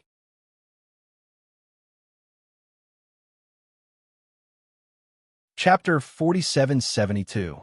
In fact, even if the arrow rain was 10 times stronger than this, Lu Yin could still catch it with her bare hands. After all, her vision was as good as a top-notch sniper's. Even the slightest movement couldn't escape her eyes. However, she didn't expect that someone would block the cripple's fatal arrow for her. And she only remembered that in the blink of an eye, a white figure gracefully stood in front of her. He took the arrow rain head-on. Then, he didn't even make a sound, nor did he fall to the ground. He just stood in front of her with his hands spread out. It was as if he was protecting her. Young master, young master. The cripple called out young master first. The bodyguard behind him were also stunned and cried out in pain. The cripple's arrow was 100% powerful, and it was meant to kill Lu Yin. However, this arrow was blocked by Bai Chong, and the scene became even more interesting. Lu Yin frowned slightly, her expression cold. You brat, you're so young, but you're good at playing the trick of injuring yourself. When the cripple heard this, he was furious. He pointed at Lu Yin's nose and scolded, "You're so vicious. Not only are you not grateful that my young master blocked this fatal arrow for you, but you're even making sarcastic remarks here. What are you up to?" Lu Yin chuckled. "Let me correct you. He did block the arrow for me, but it wasn't a fatal arrow. With your mediocre skills, you really can't kill me." Lu Yin's arrogance was rare in the world. Someone once said that Su Yu was a man who wasn't afraid of anything and was extremely arrogant. He wanted to let the whole world know that he was the best. However, Su Yu's arrogance couldn't compare to Lu Yin's. Su Yu was flamboyant and high profile. Lu Yin, on the other hand, was arrogant with her unique skills and looked at everyone with disdain. In fact, she didn't even care about her own life. Therefore, every mission and every battle was as if her life was on the line. Therefore, no one could defeat Lu Yin like this. It was simply impossible. This was also why Ian cherished talent so much and didn't really want to kill Lu Yin. Instead, he wanted Lu Yin to be with him. It could even be said that he liked Lu Yin from the bottom of his heart. Who wouldn't love such a frivolous and beautiful woman? I won't be merciful this time. Even if you die 100 times, it won't be enough. Hearing Lu Yin's words, the cripple was furious. He couldn't wait to tear her apart and skin her alive. Therefore, he prepared to continue shooting. However, the injured Bai Shang raised his hand and gave him a command to stop attacking. Cripple was indignant. He looked at the young master and said, "Young master, this woman wants her life. Why did you save her?" Lu Yin quietly watched Bai Chong talk to the cripple with sign language. His actions and silent words made Lu Yin feel a little uncomfortable. Bai Chong told his subordinates, "My life is worthless after all. Even if I die, it doesn't make a difference. You don't have to waste your energy to save me." After I die, you're not allowed to find trouble with this girl. After you send her down the mountain, inform my father of my death. Young master, why are you doing this? Cripple put down his weapon and rushed over. He's supported by Shang, who was already on the verge of collapsing. His young master was indeed tired of the world. He had been living in seclusion since he was young and didn't contact the outside world. Every day was a dull and uninteresting life. Perhaps he really wanted to die? Seeing the man in white slowly fall, Cripple burst into tears. Someone, call an ambulance and send the young master down the mountain. Cripple roared hoarsely. With her arms crossed, Lu Yin stood on the side and watched quietly. Then she said, "The arrow hit the main blood vessels around his heart. He'll stop breathing in 5 minutes.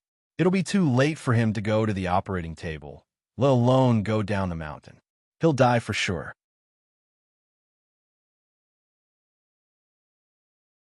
Chapter 4773. The cripple was already furious, but when he heard Lu Yan's sarcastic words, he jumped up from the ground. Furious, he turned around and threw a right hook at Lu Yan. The cripple was tall and strong, and he looked like he had brute strength. Therefore, this punch was extremely fast, accurate, and ruthless. If it were someone else, he would have been knocked down with one punch. But he was facing Lu Yan, not someone else. She was a woman who even the world's #1 terrorist, Ian, had to be wary of. Lu Yan flashed past and grabbed the cripple's wrist. She counterattacked his armpit, but Lu Yan only used 30% of her strength. However, because the acupuncture point under his armpit was hit, the cripple felt half of his body go numb. He couldn't use any strength. "Someone shoot this woman to death." The cripple fell to the ground and gave the order. The bodyguards behind him immediately took out their guns. Instantly, more than a dozen pistols were aimed at Lu Yan's head. Logically speaking, this atmosphere should be very tense. However, Lu Yan was still calm. She looked at the man in white lying on the ground and smiled. "Do you want me to save you? But it's very expensive for me to save people. I'll charge you 100 million yuan first. How about that?" Then, Lu Yan winked playfully at Bai Shang, who was on the verge of death. Bai Shang looked at Lu Yan's face and smiled. Then, he raised his hand with difficulty and replied with sign language, "Let's try. I do have some money. I can pay you." Hearing this, Lu Yan walked toward Bai Shang. Then, she said as she walked, "If you don't want your young master to become a corpse in 5 minutes, don't move. I'm going to save him." Then, Lu Yan pulled Bai Shang up from the ground. Her actions were very rough.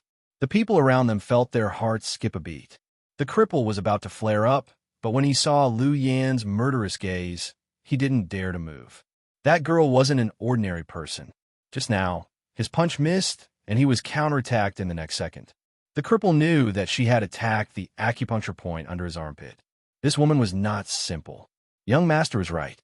She could easily break the Big Dipper formation that the Bai family had spent so much effort on.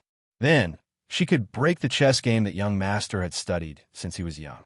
In the face of so many guns, she was able to remain calm and even smile. This woman was definitely not simple.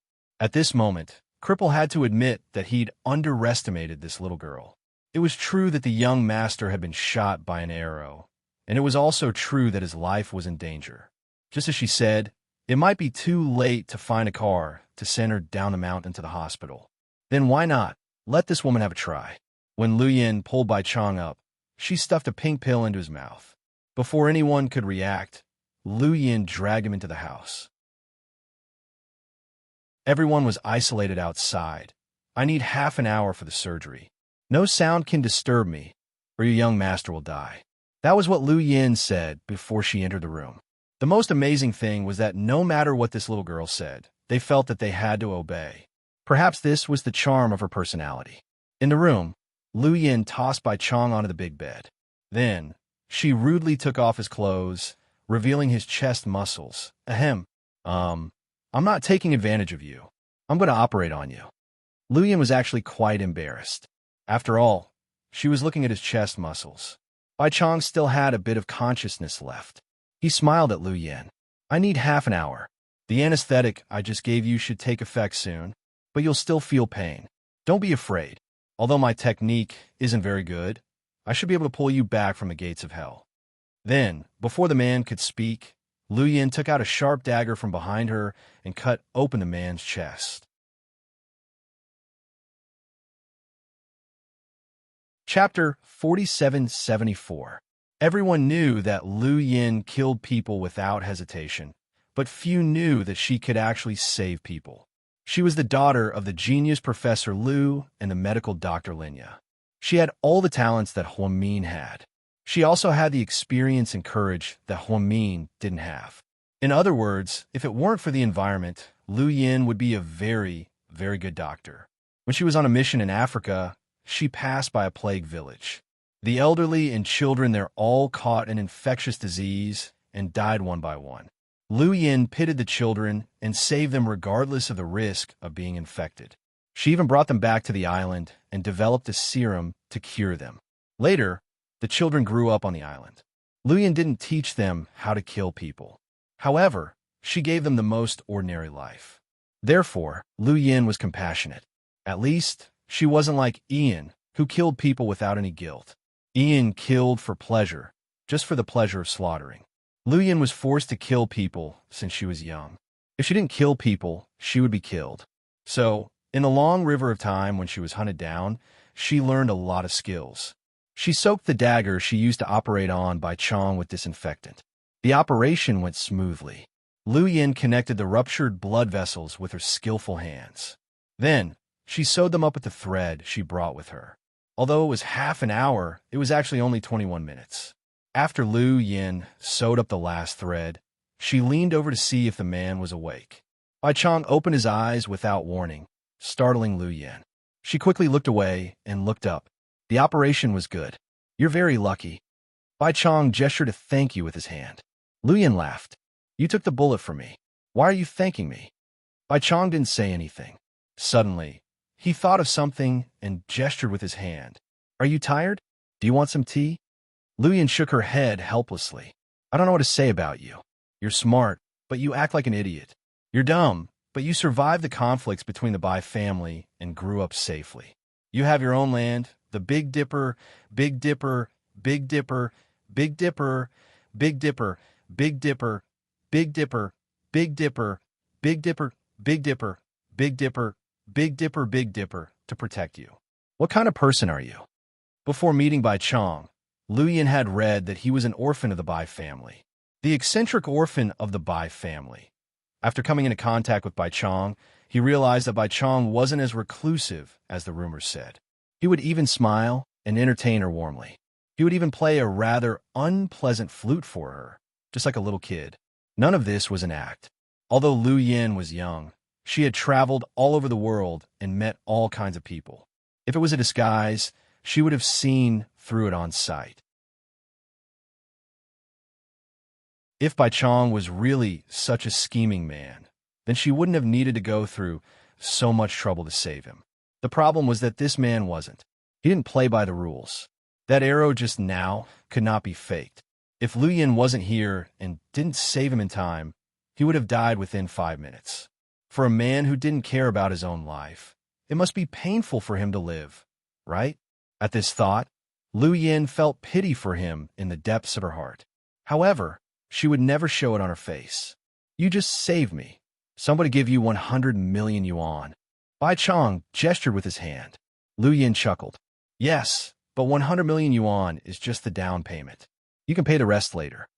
Then help me up first." Bai Chong gestured at Lu Yin as if he was going to get something.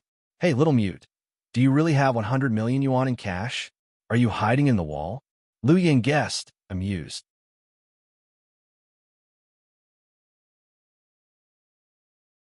Chapter 4775. Bai Chong didn't answer her. Instead, he stood up weakly and walked toward the dark bookcase in the bedroom. Then, he wobbled as he picked up a huge vase. Pointing at the vase, he handed it to Lu Yin and signed, "Can I pay off my debt?" Lu Yin almost laughed out loud. Pointing at the vase, she asked, "Blue and white porcelain?" Bai Chong nodded, afraid that Lu Yin wouldn't believe him. He gestured with his hands and said, "It was made at the end of the Ming dynasty. The current market price is more than 100 million yuan. Haha, you're really something.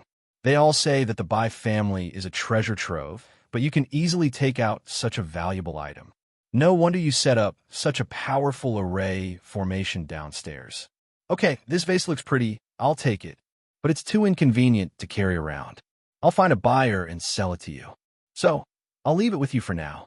Don't lose it, okay? Lu Yin was joking. She was already a world-class tycoon. Money was just a number to her, so she wasn't as greedy as the rumors said. She asked Bai Chong for a deposit just to tease him. She didn't expect him to take it seriously and give her a big vase. Hearing Lu Yan's words, Bai Chong nodded solemnly and put the vase back carefully. He turned around and smiled brightly at Lu Yan. That smile was very warm. He shouldn't be someone who didn't know how to talk. Lu Yan suddenly felt sad.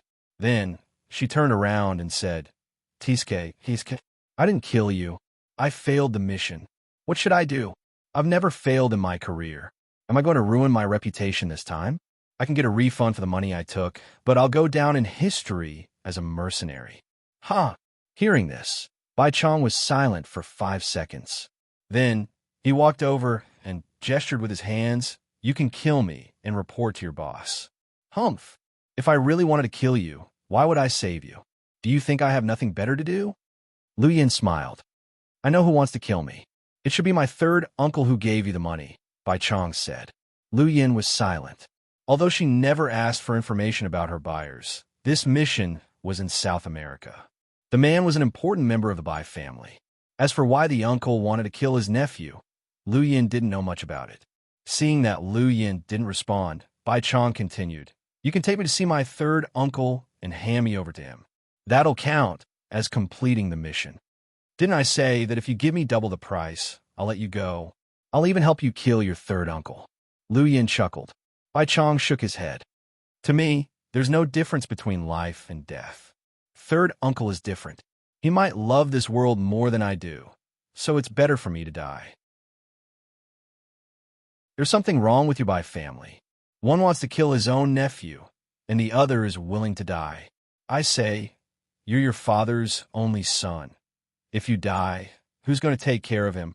How can those illegitimate children compare to you, the son of the first wife? In the end, it was Lu Yin who was trying to persuade Bai Chong. The reversal of roles was shocking. Bai Chong stared into Lu Yan's eyes and suddenly asked in sign language, Do you know why I like you? After Lu Yin interpreted the sign language, her eyelids twitched. It was indeed her first time meeting Bai Chong. It was a bit abrupt to say that she liked him, but she also knew that this man didn't have to lie.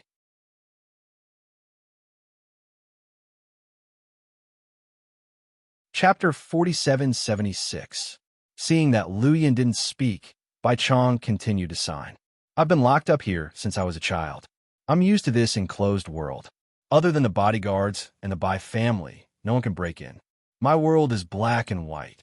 So your arrival today broke everything. You're the first outsider to come to my world. You're so beautiful. You walked under the tree with a smile, played chess with me, listened to me play the flute, and lit up my entire world. At that time, I thought, even if you're here to kill me, I'm willing to die in your hands. Otherwise, even if I live in the future, it's no different from being dead. Thank you, little Lu. Different from others. Most people called her Yin, and those who were close to her called her Yin. But Bai Chong called him Little Lu, which made Lu Yan's heart ache a little. She couldn't describe her feelings. She just felt that the man in front of her was extremely pitiful. Why are you doing this? I'm here to kill you. Lu Yin turned her head and didn't look at Bai Chang's clear eyes. Maybe it's a good thing. Maybe God sent you to relieve me, Bai Chong said. He clutched his chest. Although Lu Yin had done a delicate operation and the wound was small, Bai Chong still felt weak. Forget it. It's boring. This is probably the most boring mission I've done in years. The rain stopped. I'm leaving. Looking out the window, Lu Yin didn't want to stay any longer since the rain had stopped. She knew that she couldn't kill Bai Chong. Since she saved him, there was no reason for her to kill him again. So, according to the rules of the underworld, she had to return double the deposit to the buyer. So, not only did she not make any money from this deal, but she also lost a lot of money. Little Lu. Seeing that Lu Yin was about to leave, Bai Chong opened his mouth. Although he didn't make a sound, he mouthed something. What? Lu Yin rolled her eyes and pretended to be very familiar with him. Can you eat before you leave? Bai Chang's eager eyes couldn't be faked. Lu Yin wanted to refuse, but in the end, she couldn't bear to. I'm very hungry. Hurry up and get someone to cook, she agreed. Seeing Lu Yin agree, Bai Chang was overjoyed. Ignoring his injuries, he pushed the door open and gave the order. Those subordinates saw that when their young master went in, he was already on the verge of death. Now, in less than an hour, when he came out, he was already glowing. He couldn't help but have a whole new level of respect for this woman. He thought to himself, how could this be a female assassin? This is Hua. Bai Chang was helped to the kitchen by Lu Yin. He prepared a table of dishes to entertain Lu Yin. Lu Yin walked out of the house to the bamboo forest and turned on the jammer. He blocked all the listening devices around him, then turned on his watch and dialed a number. Beep, beep, beep. After 3 seconds of ringing, a weathered voice answered the call. What is it, Yin? Dad, I have a professional question that I want to ask you. Go ahead. If a person wasn't born mute, but was poisoned by someone, can they still be cured? Lu Yin asked. It depends on what kind of poison it is. His throat is purplish blue. I felt his pulse and found that it's extremely cold. He's been poisoned for a long time. I guess the poison is mixed with red fairy, Lu Yin said with a serious expression. She had noticed this detail when she was operating on Bai Chang. If you're sure it's red fairy, then it can be cured, the professor said. Lu Yin was delighted. Ow, the Qiao family has it. You can ask Fei for it, the professor said. Is it Xiao Fei's? Lu Yin was surprised, but didn't say it out loud.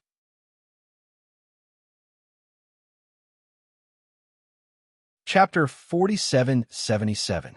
Outsiders didn't know, but Lu Yin and her father did. The Qiao family was a Chinese Russian arms manufacturer family. They lived in seclusion during World War II and had been in power for decades. Not only did they rely on the Qiao family's leadership, but they also had many secret weapons. The Qiao family had a medicinal wine that was said to be made with the bones of a rare white tiger from Siberia. Then, it was mixed with 49 rare herbs and was made with the Qiao family's own secret method. This wine had the effect of strengthening the body and bones. Only the direct family members could drink it once or twice a year. The professor's meaning was obvious. The tiger bone could suppress the red fairy's venom. If they could get the tiger bone wine, then Bai Chang's poison might be cured and he might be able to speak. Lu Yin wasn't a nosy person. In fact, whether Bai Chang could speak or not had nothing to do with her. But when she was in the operation, she was moved by compassion. So, she couldn't help but ask out of curiosity. She didn't expect to be asked. No matter what the Qiao family had, Xiao Fei would give it to her. But was it worth it for her to do all this for a stranger? Okay, I got it. Then, Lu Yin was about to hang up. Yin, huh? You're in China. The professor looked at the coordinates of the signal source and asked Lu Yin. Yes. She didn't deny it. Then, have you seen her? The professor's voice was trembling. Not yet. You didn't want me to go and cause trouble for her, right? Lu Yin was a bit lonely. She felt that she loved her sister very much, although they had never met. Her sister didn't even know about her and her dad, but it didn't affect their love for her. She and her dad were in deep trouble and didn't want their sister to be like that. So, they would rather her be an ordinary person and live the most ordinary life. Okay, don't go looking for her. She'll be like that for the rest of her life. It's good. We won't interfere. Then, the professor hung up. Lu Yin felt a bit sad. She was probably the only person in the world who knew where her biological sister was but couldn't reunite with her. At this thought, Lu Yin turned around and strode into the house. Is dinner ready? I won't wait for you if it's late. She acted like a princess. Bai Chang hurriedly came out. His immortal-like white clothes were also stained with the smell of smoke and fire. Do you like to eat bacon? He asked her in sign language. Anything is fine, as long as it's food. Lu Yin smiled casually. Then I'll make you a plate of bacon. Just wait for me for a while. Then the man went into the kitchen again. 15 minutes later, 8 dishes were served. These were typical Jiangnan-style side dishes. They were all stir-fried. There were also fresh river prawns and white fish from Mount Hades. These were all made by our young master himself. Our young master is very good at cooking. You're in luck, Cripple said with a cold face. Luyan didn't even look up. I worked so hard to pull him back from the gates of hell. Shouldn't he cook for me?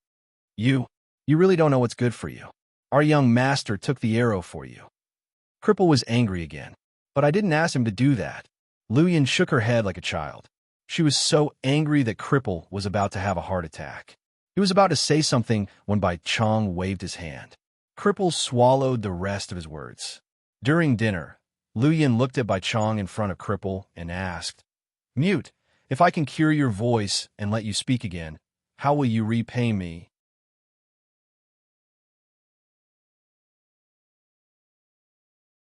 Chapter 4778.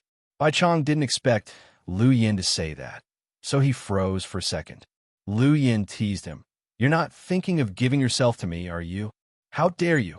Don't be rude to our young master. The cripple spoke up for his master in excitement. Luyan didn't even look up as she said viciously, Don't worry. You're all disabled people here. You're either mute or cripple. I'm really not interested in you. Don't flatter yourself. Luyan's words made the cripple so angry that he wanted to pull out his gun. Fortunately, Bai Chong responded in time. He gestured with his hands. If you can really cure my disease, I'll give you anything you want. As long as you want it, I'll give it to you. Luyan nodded in satisfaction. She liked the little mute's genteel look. Bai Chong blushed slightly at the thought of Luyan asking him to give himself to her. However, he lowered his head as if he was afraid that others would see him. The Jiangnan dishes were delicious, but Luyan wasn't used to them. Maybe it was because she went to the north a lot and liked the salty and spicy dishes. So, she only ate a little and was about to go down the mountain. Let's go. I won't stay here anymore after I'm full. Luyan waved her hand and stood up. The rain had stopped, but the mountain path was still muddy and difficult to walk on. After the rain, there would be cold wind blowing in the mountain. Bai Chong didn't say anything. He turned around and went into the house to take out his cloak. It was white but thicker. Luyan was wearing a seductive cheongsam. She looked sexy and disheveled, not suitable for this kind of weather. Luyan didn't refuse the cheongsam he handed over. Okay, I'll take it. Prepare your treasures. When I come back with the antidote, take out all your treasures. Otherwise, you won't be able to thank me enough for helping you get the antidote. I dare say that if it wasn't for me, no one in the world would be able to get the antidote, Luyan said proudly. Bai Chong only smiled slightly, but he didn't say anything. Just when everyone thought the girl was going to show off, Luyan flashed and disappeared into the mountain path. The cripple froze and was shocked. Good kung fu. Yes, it had been a long time since he saw someone move as nimbly as a swallow. He originally thought that the little lass only knew some martial arts, but he didn't expect that it would really be an eye-opener for him. A long time after Luyan left, Bai Chong stood in the yard and watched her disappear into the mountain path, unwilling to leave. Young master, the weather has changed. It might rain soon. Let's go in, Cripple advised. Bai Chong remained motionless. Although he couldn't speak, his ears were sharp. Cripple knew that he didn't want to return. Young master, forgive me for being blunt, but that little girl's words can't be trusted. She's probably bragging. The antidote that you need, old master has been spending a lot of money all these years. The Siberian white tiger is already extinct. Other than the Russian Qiao family, who has a stock of tiger bone wine, no one else has it. Who do you think the Russian Qiao family is? Old master spent so much money and looked for so many people, but they couldn't get it. How could a little girl like her get it? So, let's not treat it seriously. The cripple's analysis made sense. Bai Chang's father knew what kind of poison his son had and what antidote he needed. However, over the years, he had used all kinds of methods but still couldn't get it. The last Siberian white tiger wine in the world was in the Qiao family. But was the Qiao family so easy to mess with?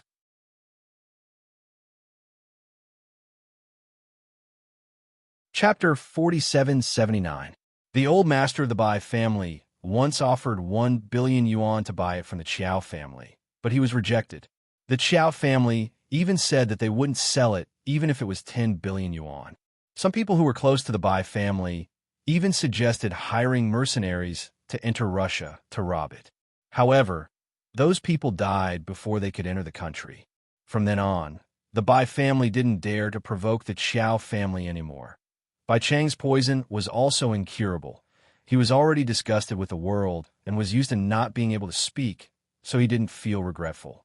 However, when Lu Yin barged into his silent world today, his heart seemed to come back to life. Not only did Bai Chang study in elementary school, but he also developed his own hacking skills.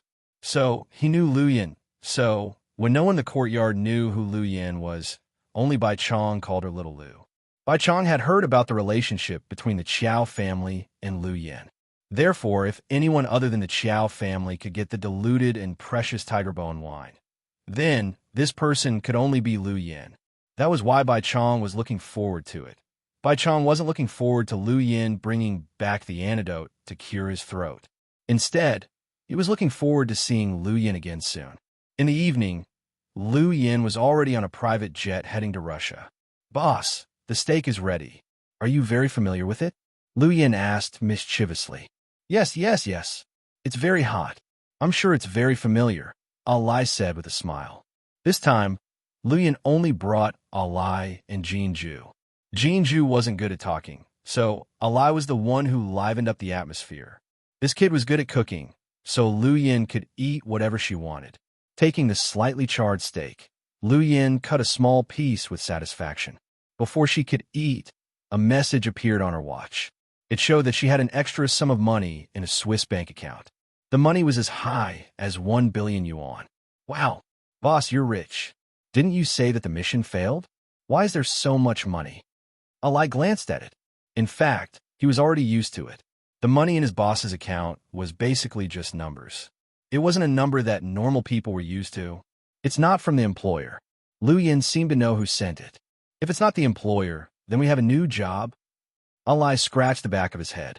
Why do you have so much crap to say? Seeing that his boss was angry, Alai immediately shut up and left. Lu Yin took a small bite of the steak and opened the virtual computer program on her watch. What was missing was the information on the auction house. As expected, at 2 o'clock in the afternoon, an antique belonging to the Bai family was auctioned off at a well-known auction house in the country. It was a fine jade guanyin from the Tang dynasty. He didn't need to check to know that the seller was Bai Chang. She was just joking. In fact, she was not short of money. She was already very rich. However, Bai Chang still transferred the money to her. He didn't break his promise. After all, Lu Yin had let him go, and she had to pay for it. In this way, the debt was even. Lu Yin wasn't a charity and didn't need to spend her own money to help others. At this thought, Lu Yin shook her head and smiled. This little mute is quite sensible. Then, Lu Yin finished the steak like a whirlwind and leaned lazily on the sofa with her legs crossed. Then, he dialed a familiar number in. Xiao Fei's gentle voice came from the other end.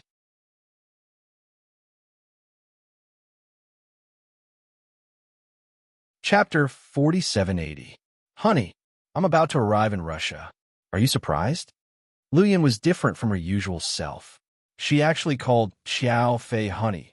Logically speaking, Xiao Fei should be happy and flattered by her enthusiasm. But Xiao Fei, on the other hand, felt uneasy. Yin, are you being hunted down again and have nowhere to go? Are you hiding in my house? No, it's been peaceful outside recently. Then did you lose money in Las Vegas? Puffed. Can you jinx it anymore? Well, have I not returned with a full load? Lu Yin almost laughed out of anger. There must be something wrong. You're so enthusiastic. It must be something bad. Why don't come? Just return, Lu Yin. Damn it. Try not to come out and pick me up. Anyway, we'll land in 2 hours. I have to see you at the airport, and I have to be holding my favorite Russian bread. Then Lu Yin hung up the phone. On the other end of the phone, Xiao Fei reached out and touched his silver hair. Then he smiled gently. Then he stood up and walked out of his mysterious private contractor. Young Master Xiao, are you going out? Yes. If you need anything, just tell me. I'm going to buy bread, Xiao Fei said. It's just a small matter. Leave it to me, no need. The people around Xiao Fei also served him carefully. Everyone knew that in the entire Qiao family, the patriarch doted on this third young master the most. Although he had a fiancée who gave the whole world a headache, it still couldn't stop everyone from liking the third young master. Xiao Fei was the kind of person who lived in a two-dimensional world. Silver hair, Russian military uniform, and a cold personality. He was the epitome of true love in the hearts of young girls. However, such an outstanding person was always at Lu Yan's beck and call. She didn't take her fiancé seriously at all. In Professor Lu's words, Yan would always think of Fei when she was in trouble. So, without a doubt, she didn't come this time because she missed him. She must be in trouble. However, in Xiao Fei's opinion, it didn't matter. As long as Lu Yan came to see him, no matter what the reason was, he was happy.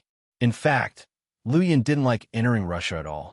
Over the years, the number of times she had entered the country could be counted on one hand. Even then, she had gone to Spain to watch football matches. 2 hours later, Lu Yan's private jet landed. Due to the low temperature in Russia all year round, there weren't many opportunities to wear sexy gowns. Therefore, Lu Yan only wore a black windbreaker, which was her standard outfit. She was wearing small boots with square heels, and her long hair was let down. She wore a black beret on her head and carried a luxurious red bag in her hand. Lu Yan was dressed like a socialite. It attracted a lot of attention. She was actually the best at disguising herself. She always looked harmless, but always gave people a terrifying taste. As soon as she walked out of the airport, she saw Xiao Fei standing in front of a black Mercedes-Benz RV with a big loaf of bread in his arms. Lu Yan chuckled. Then, he dashed over and snatched the bread. Without caring about her image, she went up and took a bite.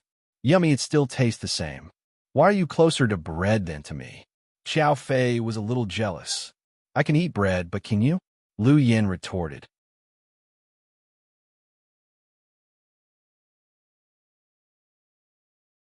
Chapter 4781. It's not like you haven't tasted it before. Xiao Fei's words made Lu Yan's subordinate blush. He thought to himself that his boss had already been punished by young Master Qiao on the spot. Bullshit. Don't talk nonsense. Russia is so cold. Hurry up and help me into the car. Seeing Xiao Fei acting like a pervert, Lu Yan didn't want to continue arguing with him. She hugged the bread tightly and got into the RV. Lu Yan was treated like a queen in Russia. Young Master Qiao helped her into the car personally. Of course, this was only special treatment for Lu Yan. After all, Xiao Fei liked her. He had liked her since he was young. After entering the RV, Lu Yan's subordinate ran to the front row and closed the door. He gave the two people on the sofa a private space. Lu Yan took off her windbreaker in front of Xiao Fei. Inside, she only wore a simple white short-sleeved shirt. Before Xiao Fei could say anything, she began to eat the bread. Yan, yeah, did you really come here because you miss me? Why else? What do you want? Just tell me. Otherwise, I'll be worried. Xiao Fei was on tenterhooks. Lu Yan put down the bread and laughed. You're afraid that I'll cause trouble and want to help me clean up the mess, right? Xiao Fei nodded obediently. When Lu Yan came to Russia before, the Qiao family welcomed her warmly, thinking that she would be their future daughter-in-law. Later, they found that every time Lu Yan came, Moscow would be in chaos. It was a headache. So, gradually, everyone knew that Lu Yan wouldn't come for no reason. She would definitely cause trouble if she came. In the words of the elders of the Qiao family, Lu Yan, this little girl, caused chaos wherever she went. So, such a troublemaker was no longer welcomed. Of course, only Xiao Fei liked it. Even if Lu Yan didn't come, Xiao Fei was going to look for her. If they didn't see each other for a month or two, young Master Qiao would feel uneasy as if something was missing. Hearing Xiao Fei's words, Lu Yan smiled. Then, she patted his shoulder. Honey, don't be afraid. This time, I won't fight or cause trouble. Now that you mention it, I'm even more scared. Xiao Fei didn't believe that she would be so obedient. Haha, it's true. Actually, I'm only here to ask you for something. It's very simple. I won't hurt anyone or cause trouble. Hearing Lu Yan's request, Xiao Fei felt even more uneasy. What could I possibly have that you, Queen Lu, would fancy? Xiao Fei was right. Lu Yin had money, manpower, and even the most powerful weapons of the Qiao family. Lu Yin had them too. She could even develop and modify them herself, so she didn't care about the firearms they were selling. Therefore, Xiao Fei still had a vague sense of foreboding. Lu Yin licked her lips and put her arms around his neck with a seductive smile. "You're trying to seduce us, aren't you?" Although he pretended to be calm, Xiao Fei's heart was thumping wildly. After all, Lu Yin rarely acted like a spoiled child in front of him. It seemed like she really needed his help this time. "Fei, I need a cup of your Qiao family's secret tiger bone wine." Lu Yin purposely lowered her voice because she didn't want others to hear. After all, if this wasn't done well, it would cause a dispute within the Qiao family and put Xiao Fei in an awkward position. As expected, Xiao Fei's expression changed when he heard that she wanted tiger bone wine. "Why do you need tiger bone wine? Are you poisoned?" Then, Xiao Fei couldn't wait to check Lu Yan's pulse.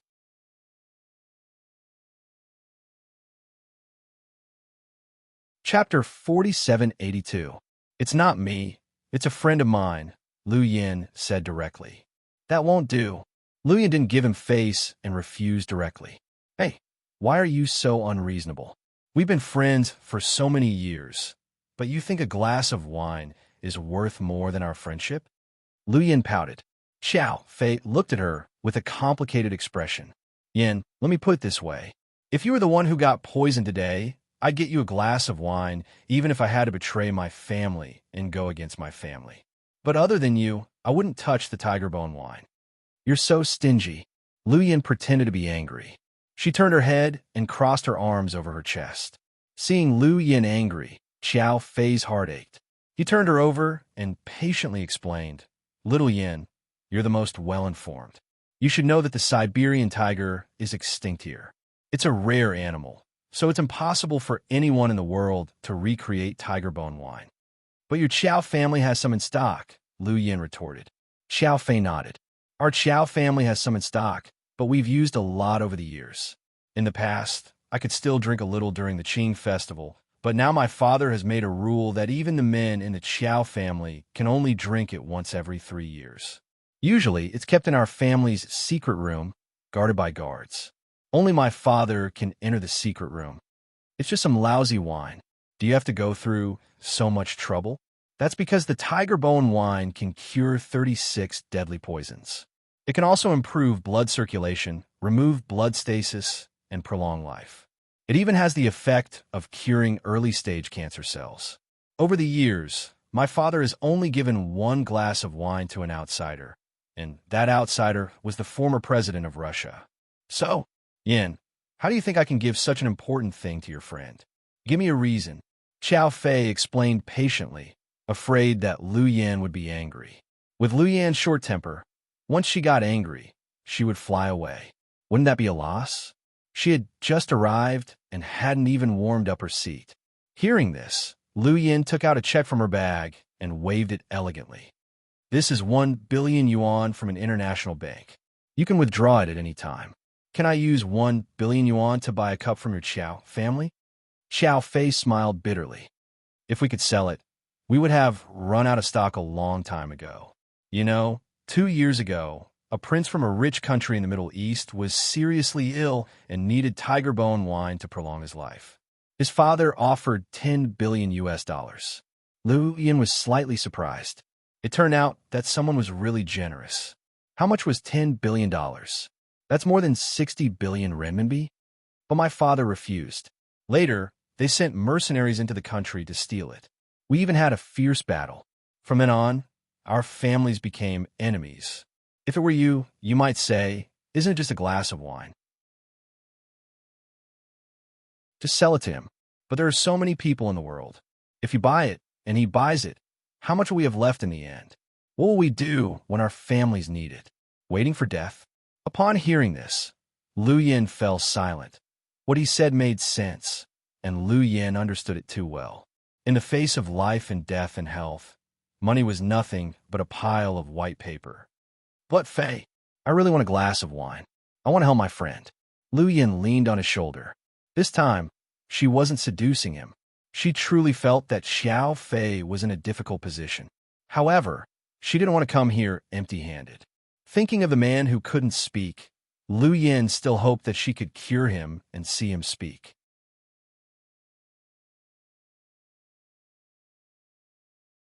Chapter 4783.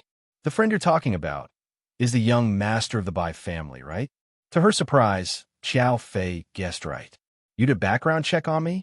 Lu Yin looked up at Xiao Fei, her face calm and unreadable. Xiao Fei put his arm around Lu Yin's waist. Of course I did. Didn't you go to China to carry out a mission? Every time you accept a mission, I know about it. Seeing that you didn't kill your target, but instead came to me for tiger bone wine, I know that you're helping Bai Shan. Furthermore, his father once tried to buy it from me 10 years ago, but was rejected by my father. I know it's hard to get, or else I wouldn't have come to you, right? Fei, you won't let me come here for nothing, right? Xiao Fei didn't speak.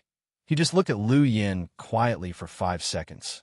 Yin, if Bai Shan and I both needed the last glass of wine, who would you give it to? This guy didn't look like he was joking. Lu Yin chuckled. Damn it, are you jealous? If I asked you for your most precious thing in order to save a woman, what would you think? I'd chop you into pieces and throw you into the toilet. What else would I think? Lu Yin answered without hesitation. Xiao Fei didn't know whether to laugh or cry. Okay, let's not talk about these gloomy things. You rarely come to Moscow. I'll take you home and let you rest. Take a hot shower and eat something. Xiao Fei didn't want to argue with Lu Yin about the tiger bone wine and Bai Shan. Xiao Fei wasn't an unconfident person. He knew that in a critical moment, all men were less important than her in Lu Yan's eyes. That was why he was the only one who knew all of Lu Yan's family secrets. Only he and the professor had been to Lu Yan's headquarters. He knew all of Lu Yan's subordinates and all of her savings. However, hearing that Lu Yin asked for tiger bone wine for a guy she didn't know, he couldn't help but feel a little uncomfortable. Lu Yin was smart. Seeing that Xiao Fei didn't want to talk about it, she didn't press him. Instead, she smiled lightly. Okay, I'm smelly from the plane. I need to take a shower. The Mercedes-Benz RV escorted them to Xiao Fei's private castle. Lu Yin rushed into the luxurious bathroom and took a bath.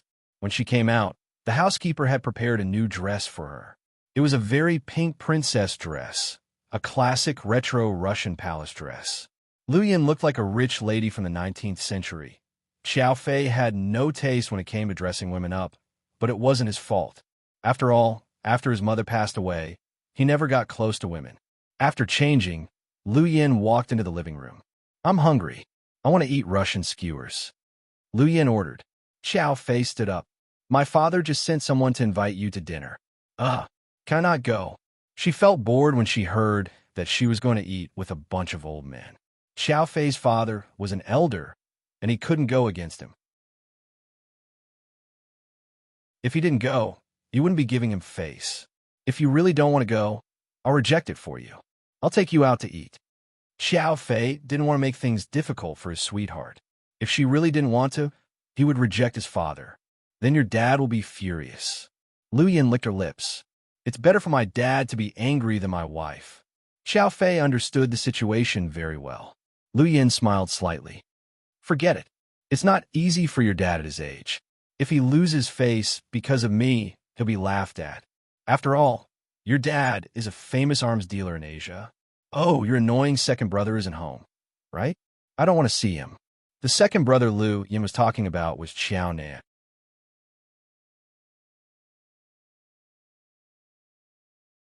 Chapter 4784. After hearing Lu Yan's words, Xiao Fei replied calmly. Unfortunately, he's here. Fuck. The word fuck came out of her mouth, and the rest of the words came from Lu Yan's mind. Xiao Nan was the most influential man in the Qiao family. He was despicable and cunning. He did things by hook or by crook, and the outside world had always thought that he was the most suitable heir to take over the Qiao family business. After all, Xiao Fei's older brother, Qiao Mo, was cold and rarely asked about family matters. Xiao Fei didn't care about anything outside. Other than Lu Yin, he didn't care about anyone else. Therefore, Qiao Nan had become more and more high-profile in the past few years. In northern terms, he was too arrogant. Lu Yin had met Xiao Nan a few times, and it was a bad influence on the man. Of course, Lu Yin hated Xiao Nan more because of Xiao Fei. Xiao Nan had schemed against Xiao Fei more than once. Xiao Fei wasn't stupid. He just didn't want to fight with him and felt bored. Why are you afraid of him? Eat your food, Xiao Fei persuaded. Lu Yin immediately rolled her eyes. Afraid of him? You really think too highly of him. Lu Yin, am afraid of him. I don't even care about Ian. Your second brother is nothing. Then let's go. If we're late, those old men will nag again. It's so annoying. Xiao Fei hated those old men in the family who stuck to the old rules. They were called the elders of the Qiao family and the family head's confidants. In fact, it was already outdated. Other than his father who listened to them in Xiao Fei's generation, none of the three brothers were willing to interact with the elders. Lu Yin could have refused such a dinner, but she didn't want to embarrass Xiao Fei's father. She braced herself and went, wearing the palace dress that Xiao Fei had prepared for her. She carried a small bag in her hand. At first glance, she looked like a top Russian socialite. But this wasn't Lu Yin's real face when they arrived at the restaurant. Lu Yin held Xiao Fei's arm and walked in, giving young Master Qiao enough face. The two of them attracted everyone's attention as soon as they entered. Young Master Qiao, Miss Lu. Those people greeted them one after another. When they were near the seats, Lu Yin smiled slightly and said to Xiao Fei's father, Uncle Qiao. Xiao Yin, long time no see. How have you been? Xiao Fei's father greeted her with a smile. Yes, very good. Take a seat. You must be tired and hungry from the long journey. Let's eat first. His father waved his hand, and Xiao Fei and Lu Yin sat down. Sitting on both sides were the 13 elders and Xiao Fei's second brother, Xiao Nan. There was also a woman sitting beside Xiao Fei's father. She looked to be in her 30s. Her appearance was not very beautiful, but her temperament was very good. She was fair and delicate. Lu Yin guessed that she was Xiao Fei's father's confidant. For the sake of the three brothers, she was not given an official status, but it was said that she had been with old Master Qiao for a while. Little sister Yin, why didn't you tell me you were coming to Russia? I could have picked you up personally, said Xiao Nan. There was a playful smile on his face. As soon as he finished speaking, Xiao Fei shot him a cold glare. Lu Yin chuckled. If I knew you were at home, I wouldn't have come even if I had the money. Ha ha, do you have to be so direct? You don't give me any face at all. Xiao Nan laughed frankly. Why should I give you face? After all, I hate you so much. Lu Yin was still smiling when she said this. Although that scene could be said to be cheerful and witty, it was also extremely awkward. Xiao Fei's father coughed lightly.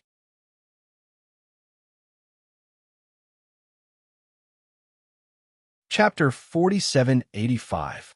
She interrupted Xiao Nan, not giving him a chance to continue teasing her. Yin, how's your father doing? Very well. Is he still in the States? To be honest, Uncle Qiao, I don't know where my father is. I haven't contacted him for a while. You know, we're both very busy. Lu Yin didn't like to reveal her father's whereabouts to anyone. After all, she might bring danger to her father if she wasn't careful. Xiao Fei's father was asking this in front of so many people, so Lu Yin didn't feel comfortable. But after all, he was an elder, so she played with him. Xiao Fei understood Lu Yin's meaning and didn't want his father to continue asking. So he interrupted, Dad, it's time to serve the dishes. Yan's hungry. Okay. Serve the dishes. Old Xiao cared about Xiao Fei's words and immediately ordered the servants to serve the dishes one after another. It wasn't a Russian meal. After all, they were all Chinese, so it was Chinese. There were more than 30 dishes on the long table. The dishes looked exquisite and should taste good, but Lu Yin didn't seem to have an appetite. What's wrong? You don't like it? Xiao Fei whispered in Lu Yin's ear. No, maybe I'm full from the bread, Lu Yin said. Xiao Fei was exasperated. Can you be more mature? No. Lu Yin stuck out her tongue and made a face at Xiao Fei. In other people's eyes, they were flirting, but Xiao Nan, who was sitting across from them, felt stifled. He had never been convinced. When Professor Lu brought Lu Yin to the Qiao family for the first time, all three of them were present. In terms of looks, Xiao Fei wasn't as handsome as his older brother, Xiao Mo. It was said that Xiao Mo's looks made many princesses, socialites, and movie stars in Europe drool. In terms of talent, intelligence, and tactics, Xiao Nan thought Xiao Fei was inferior to him. So the question was, why did Lu Yin fall for him? At that time, he was even more eager to get close to Lu Yin than Xiao Nan. He was nice to her and chased after her. His third brother, Xiao Fei, was indifferent and didn't say anything, but Lu Yin chose him. The whole world knew that Lu Yin and Xiao Fei were engaged when they were children. It was a lie to say that Xiao Nan loved Lu Yin. He wanted to get Lu Yin because of Professor Lu's power and Lu Yan's power. First of all, Lu Yin was extremely wealthy. Just the money in a few Swiss bank accounts, if taken out, would easily surpass those on the Forbes list. In fact, Lu Yan's spies, subordinates, and equipment were all top-notch. Even sending an army to attack Lu Yan's base would take a lot of effort. Moreover, Lu Yin was said to be a genius in scientific research. She could create all kinds of powerful explosives and purify opium poppies. That was a high-tech technology that even the Golden Triangle research team could not develop. Therefore, whoever had Lu Yin would have everything. In the past, Xiao Nan's ambition was to snatch the Qiao family patriarch's position. But later on, this could no longer satisfy his ambition. After all, he wanted to be like Ian, to dominate the Darkness Empire and make a name for himself in the world. Lu Yin didn't eat much and only drank a few mouthfuls of champagne. During the banquet, an elderly elder mustered up his courage and suddenly said, "Miss Lu, since you're our third young master's fiancée, you're not an outsider. There are some things that I'll be frank with you. Recently, we have a batch of firearms in our hands, but because of the large quantity and the large amount of money, we haven't been able to find a suitable buyer. I heard that Miss Lu has a lot of connections. Can you help us pull some strings so that this batch of goods won't cause our internal funds to run out?"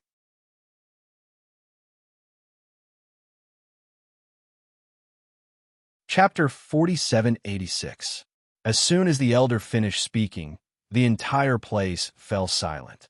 Xiao Fei's father didn't have much of an expression on his face, nor did he have any intention of stopping the elder.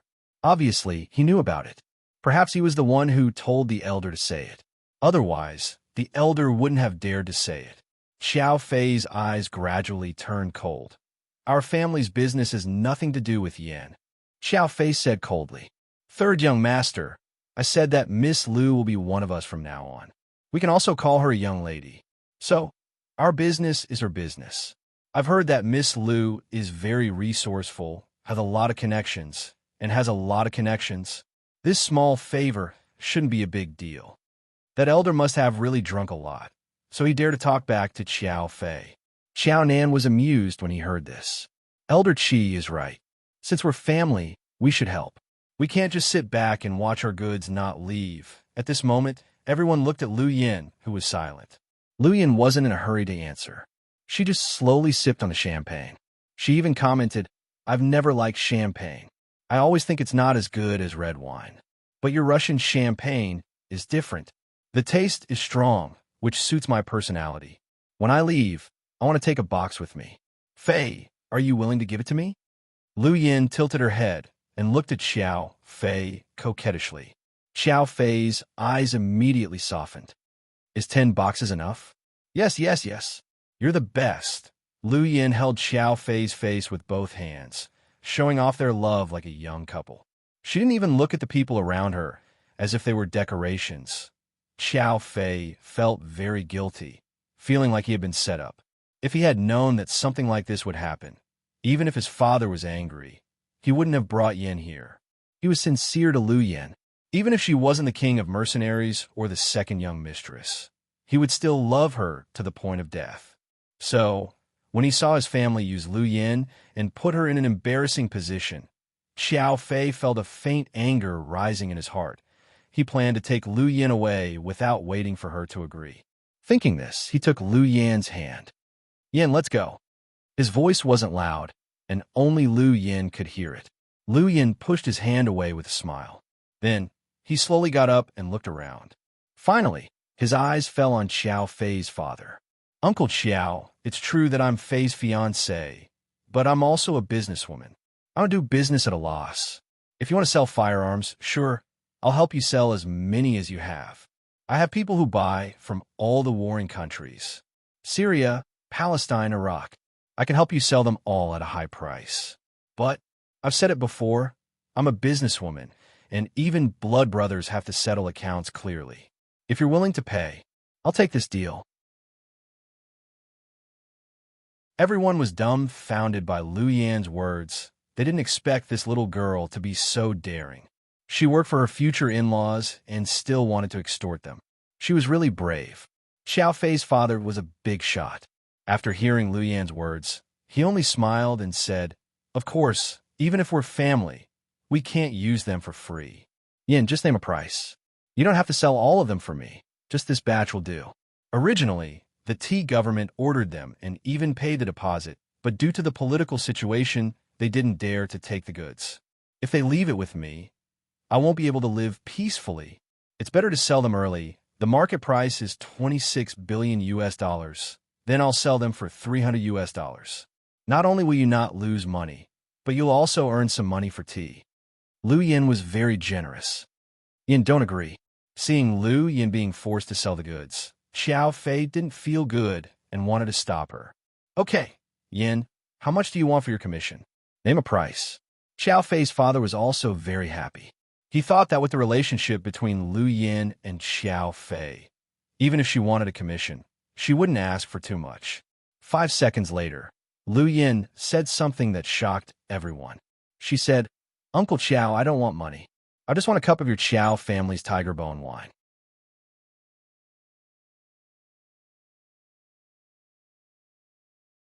Chapter 4787. Upon hearing the tiger bone wine, everyone's expression changed, including Xiao Fei's father's.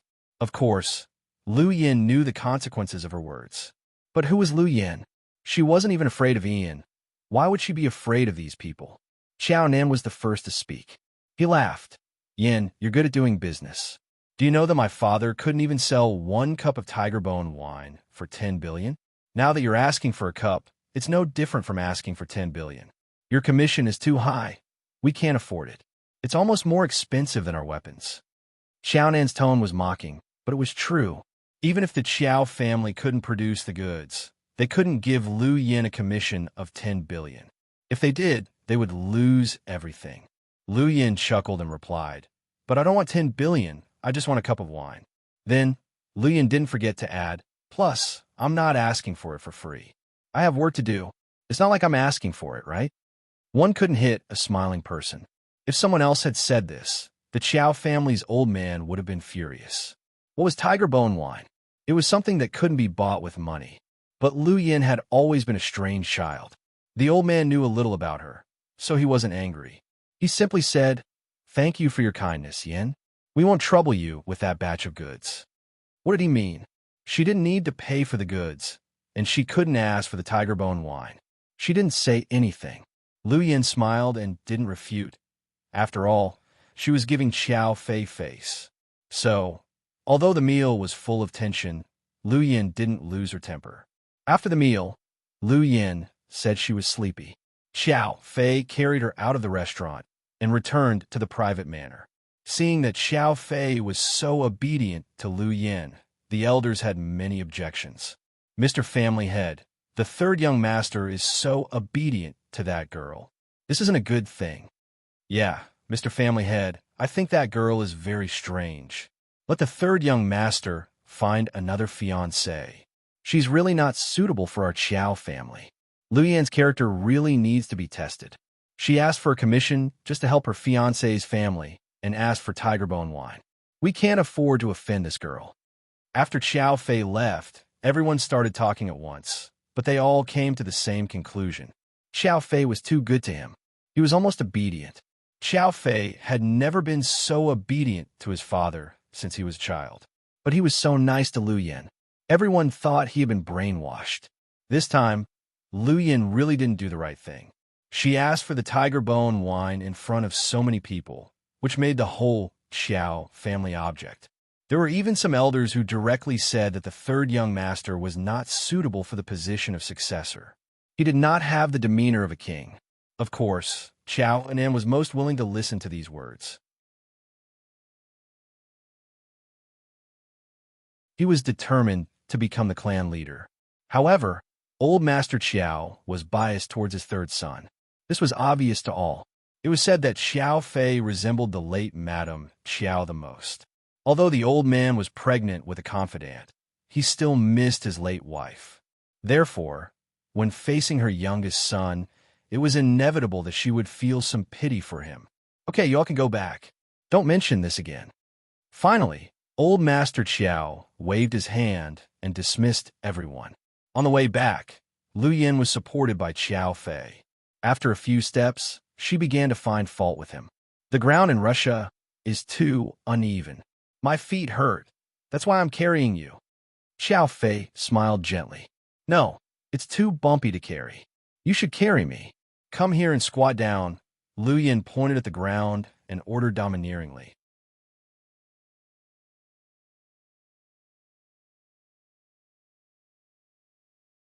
Chapter 4788. Qiao Fei sighed slightly. He never knew what to do with her. She knew that the moment they stepped out of the door, those old men would definitely say bad things about her. But she was still so brazen, as if she was deliberately going against them. But Qiao Fei doted on her. Qiao Fei walked up to Lu Yin and squatted down. Lu Yin jumped forward and lay on Qiao Fei's back. Then, he carried her on his back. Your Majesty, sit tight. Lu Yin smiled brightly. Lying on Qiao Fei's broad back, she fell asleep. Perhaps only by Qiao Fei's side could Lu Yin sleep soundly and peacefully. Perhaps no one knew how many years she hadn't slept well. When she had just left her father when she was young, she had to sleep under the bed to avoid being hunted. At that time, because she was too young, she was often targeted by human traffickers and perverted pedophiles. In other words, other than the people who wanted to kidnap and kill her, Lu Yin also had to avoid the darkest group of people in the world. She had never told anyone about her childhood. Her life wasn't easy, because she knew that this was her life. No matter how difficult it was, she still made it through. Later, when she established the mercenary group, some of Lu Yin's subordinates who knew her well often felt sorry for their boss. She was a light sleeper. As long as there was the slightest movement in the room, she would immediately wake up and enter combat mode. She had a habit now. No matter if she was taking a nap or sleeping late, she had to pull out her gun as soon as she woke up. It was she who forced herself to enter combat mode all the time. Perhaps it was because of this that she was able to live until now unscathed. Many people said that a woman like Lu Yin was no longer a human, but a god. She almost never made mistakes and never lost. All the people who wanted to kill her were dead, and she was the only one who was still alive. In fact, Lu Yin knew that she wasn't a god. She was just flesh and blood. Just like any other ordinary girl, she knew how to act coquettishly, how to be unreasonable, and how to cause trouble on purpose. But she would only do this to Qiao Fei. In other people's eyes, Lu Yin was always high and mighty, but in Qiao Fei's eyes, Lu Yin was a very childish and domineering little girl. Qiao Fei carried Lu Yin on his back and walked 3 kilometers. 3 kilometers wasn't a long distance. Lu Yin wasn't heavy, but she had to pass through the headquarters of the Qiao family. Qiao Fei's doting only proved how good he was to Lu Yin. That was something that many women could only dream of. Back to the manor, the housekeeper hurried over to take Lu Yin from Qiao Fei. Qiao Fei made a shushing gesture. Obviously, he didn't want her to wake up. Qiao Fei carried her all the way to the bedroom. Not the guest room, but his own bedroom. He had planned to put her down and sleep on the bed. But just as he was about to put it down, Qiao Fei hesitated. He knew that Lu Yin was a light sleeper, more so than anyone else. If he put her down, she would wake up immediately. In the end, Qiao Fei decided to carry her on his back. If he couldn't walk, then he wouldn't. He would carry her on his back, quietly, and not put her down. Lu Yin slept for 1 hour and 15 minutes. For ordinary people, it was a normal afternoon nap. But for Lu Yin, she hadn't felt so good in 2 or 3 months. She fell asleep defenselessly because she knew that even if the sky fell, Xiao Fei would hold it up for her. She even had a very beautiful dream.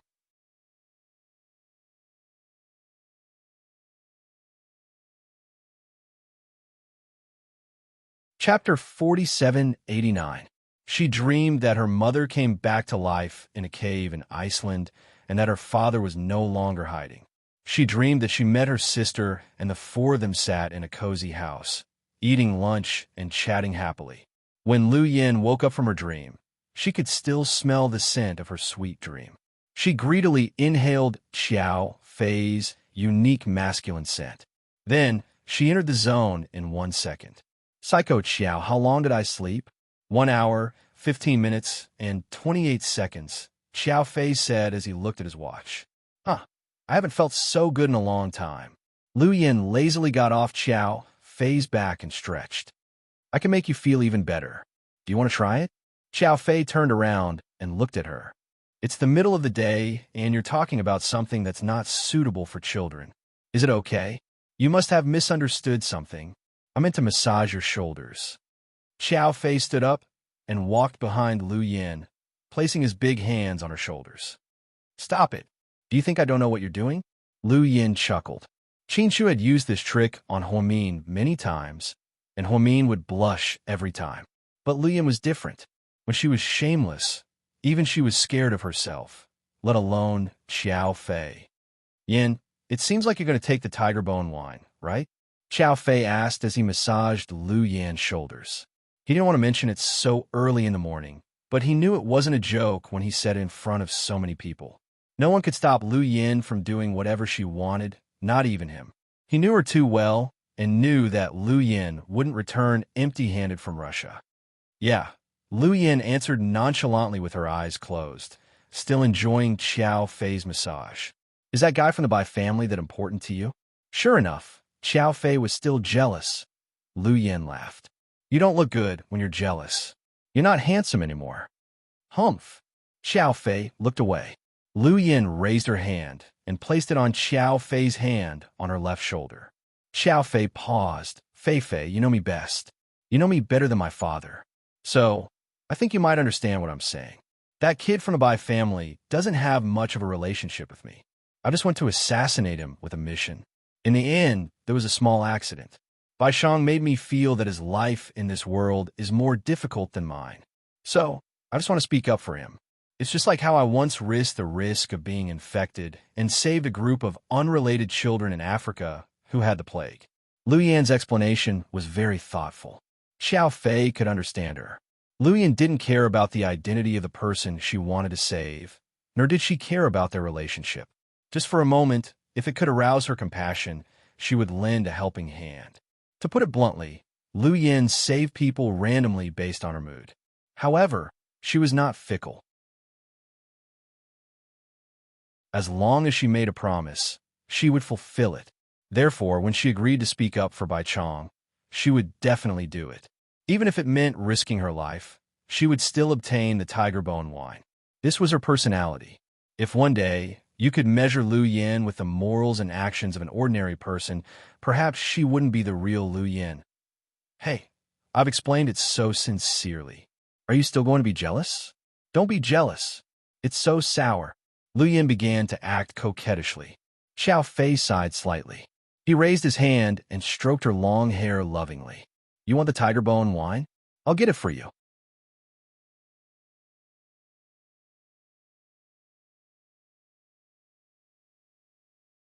Chapter 4790. Although she knew that Xiao Fei would definitely help her, hearing him say it personally, Lu Yin felt warm in her heart. She didn't forget to tease him. Huh? Don't you think this is a typical case of forgetting your father after marrying your wife? It's really nice of you to help me trick your father. Xiao Fei. I'll stop teasing you. If I continue, you'll kick me out. Lu Yin laughed. Then in a flash, she got off the bed. Her movements were extremely clean. She turned on her watch and gave instructions to her subordinates.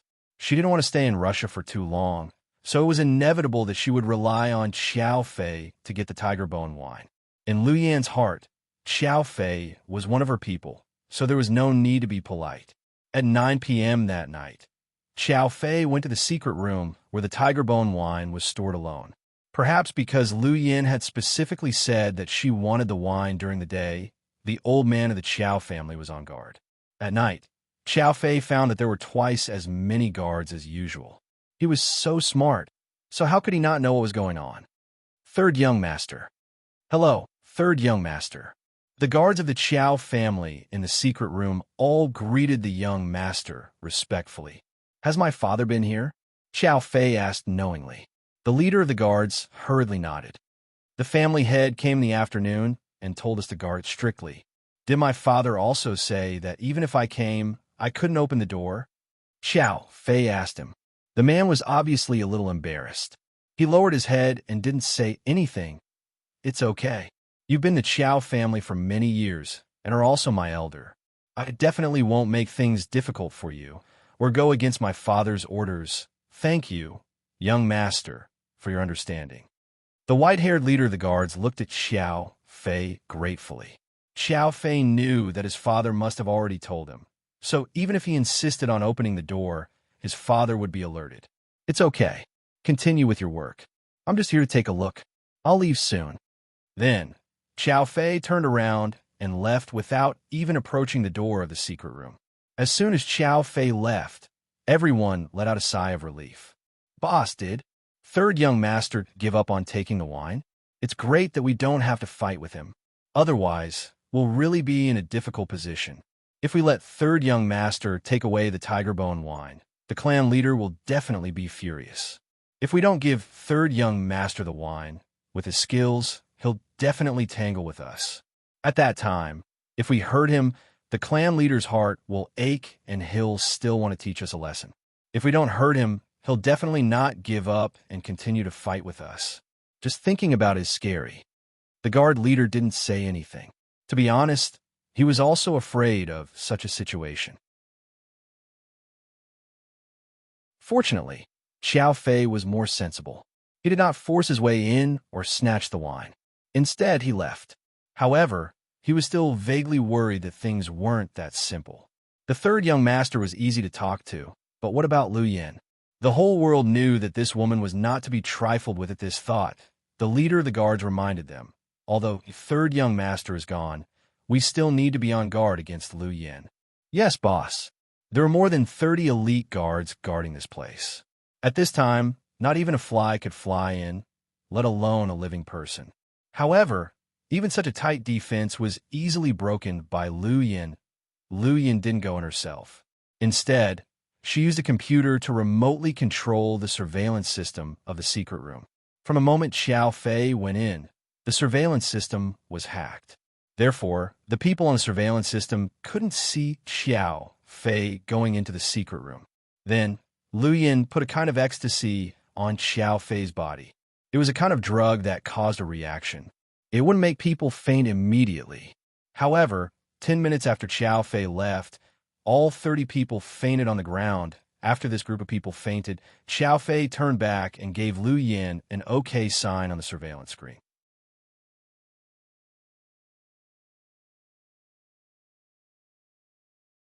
Chapter 4791. Lu Yin smiled slightly. She knew it would be easy and wouldn't hurt anyone. Then, Xiao Fei walked to the door of the secret room. It was a device that recorded his father's fingerprints and retina. Fortunately, Lu Yin had great magical powers and managed to deceive the system by making a copy out of it. The main reason was that she hacked the system and messed it up, making it less sensitive. Just like that, Xiao Fei entered the secret room. Xiao Fei had been to the secret room before. After entering, he found the place where the wine was stored. The wine was stored in barrels made of special materials, and all the wine was in one barrel. Xiao Fei's father was afraid that someone would steal the wine, so he installed an alarm under the barrel. If someone touched the tiger bone wine and the weight changed, the alarm would go off immediately. This was a piece of cake for Lu Yin. She used a sophisticated device to analyze the weight of a glass of wine. Then, she installed the device under the barrel with a material of the same density without attracting attention. Xiao Fei installed the material bit by bit as he took out the wine. In the end, it was the best of both worlds.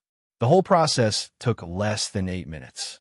The guards who fainted would wake up in 10 minutes and forget what had just happened. Inside Xiao Fei's private manor, Xiao Fei walked in with a glass of wine.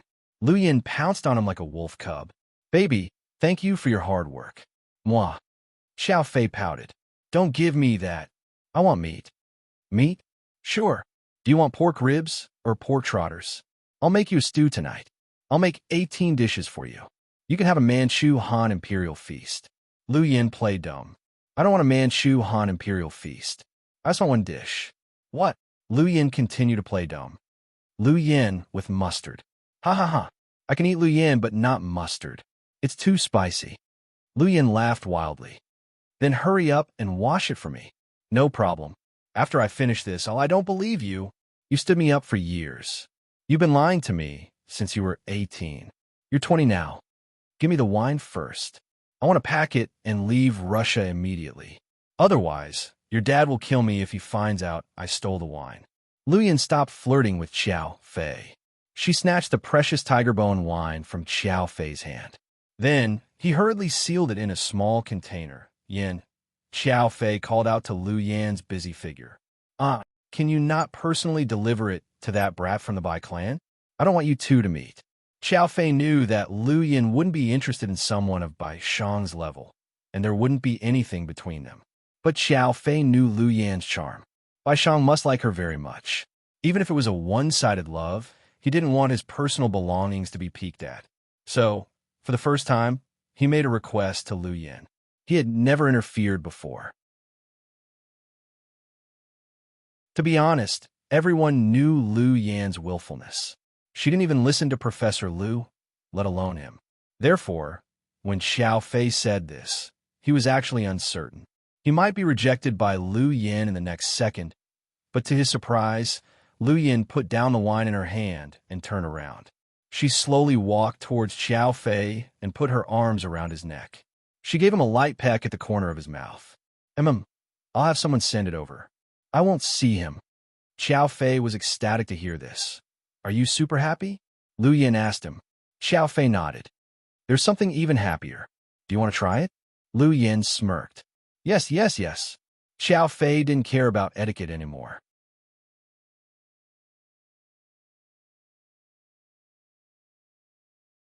Chapter 4792. Lu Yin smiled slightly. "You're so nice to me. I plan to take you on a trip." "That's it." Xiao Fei's face darkened. "What? You don't like it? Forget it. I'll go by myself." "Okay, I'll go wherever you go." Afraid that the little princess would be angry, Xiao Fei immediately gave in.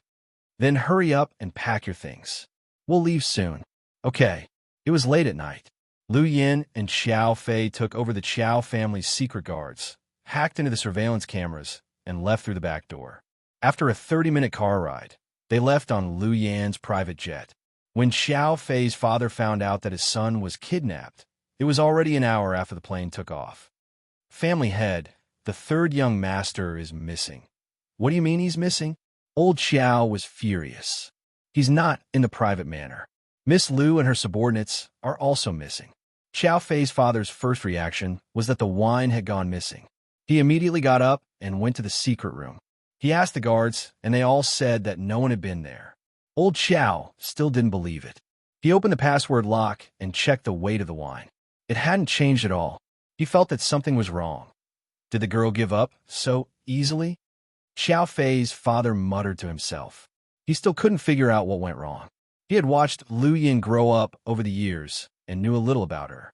That child had always been someone who wouldn't give up until she reached her goal. Why did she leave so willingly this time? And it was in the middle of the night. Although his son was kidnapped, it wasn't something he could handle. Xiao Fei often went out with Lu Yin. Thinking about it, he couldn't figure out what went wrong. Old Xiao left with a heavy heart. On the private jet, Lu Yin leaned against Xiao Fei's chest and fell asleep. Xiao Fei hugged his sweetheart contentedly and slept soundly. 4 hours later, at 2 a.m., the plane was about to land in China. "Boss, we're almost there," Alai whispered in Lu Yan's ear. Lu Yin opened her eyes and entered the zone. "After we get off the plane, take the wine with Jinju and tell Bai Shan that I gave it to her. If we both leave, what about you, boss?" All I was worried about Lu Yan's safety. I'll be fine. Thinking that Xiao Fei was here, I nodded and felt relieved.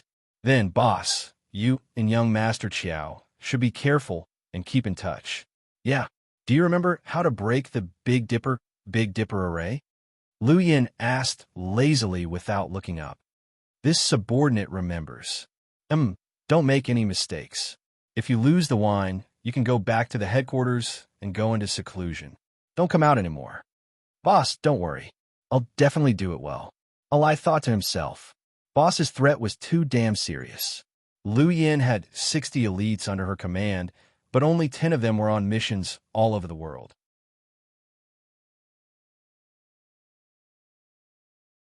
Eight of them were in different countries, and Duke Aeljin was chosen by Lu Yan to follow her. Although the risk factor was high, the life there was good food and drink. It was the life of an immortal.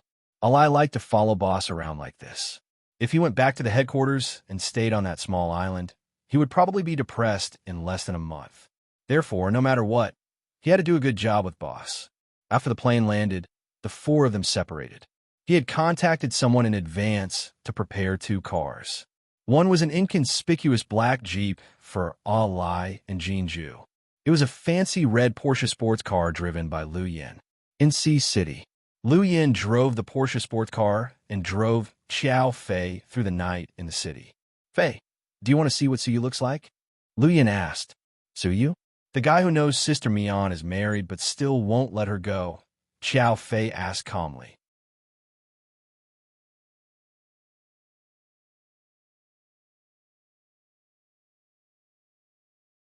Chapter 4793.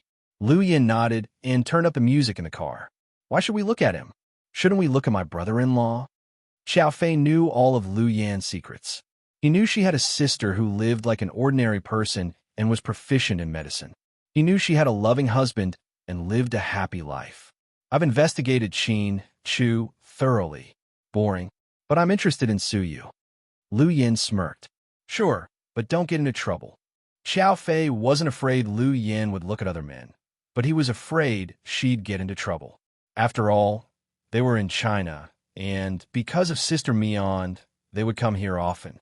It would be bad if she made a big scene. Okay, I promise. I won't get into trouble. Lu Yan was in a good mood. Every time she came to this city, she felt she was only one step away from her sister. Although they couldn't meet or acknowledge each other, she was satisfied to be in the same city as her sister. Seductive Fox Su, you didn't drink with Wei Liao and Tang Chuan, which was rare. Instead, he drank with a group of rich second-generation heirs. Suyu was a super rich man, but he couldn't be considered a second-generation heir because he was richer than his father. Therefore, Suyu was a real rich man who could live a prosperous life without his father's help. Lu Yan and Xiao Fei walked in and sat down in a booth in the hall, looking at the sexy girl in skimpy clothes in the middle of the dance floor. Lu Yan teased Xiao Fei. Who has a better body, me or her? Do you want to tell me the truth? Xiao Fei asked. Of course. She has a better body. Do you want to die? The next second, Lu Yan pressed a dagger against Xiao Fei's waist. Weren't they on the same side? Why did this guy say the girl on the dance floor had a better body without hesitation? Lu Yan had a superb body. Except for some scratches on her skin, she was exquisite. You asked me to tell you the truth, and now you're like this. Xiao Fei looked wronged. How dare you? Ask yourself, are you telling the truth? No matter what, I'm still 16 years old, and I weigh less than 100 pounds. You didn't even think about it, and you said that I have a good figure. Are you deliberately slandering me? No, I'm telling the truth. That girl was in the middle of the stage, and the lights were shining brightly on her. I can see her clearly. You're always wearing a windbreaker, no matter if it's winter or summer. You wrap yourself up like a dumpling. How am I supposed to see your figure? Why don't we get a room now, and you take it off so I can take a closer look? Fuck you. Lu Yan finally realized that Xiao Fei was the one who had set her up. He almost jumped. It wouldn't be easy for him to force Lu Yan to take off her clothes with this provocation. Xiao Fei was risking his life. Psycho Xiao, let me tell you if you say that. I'll take off my clothes right now, go on stage, and dance. Do you believe that I'll get more applause than that woman? Xiao Fei's face darkened. Don't be so stubborn. Can you stop? What did you promise me before we came? Don't cause trouble. Hee hee. I know. But we can't see Suyu from here. He's in a private room on the top floor. What do you want? Xiao Fei's eyelids twitched, and he had a bad feeling. Sure enough, the next second, Lu Yin took off her jacket and put on the waiter's uniform she had gotten from somewhere. Give me a second. I'm going to deliver some wine to Suyu's private room. With that, she disappeared in a flash. Xiao Fei.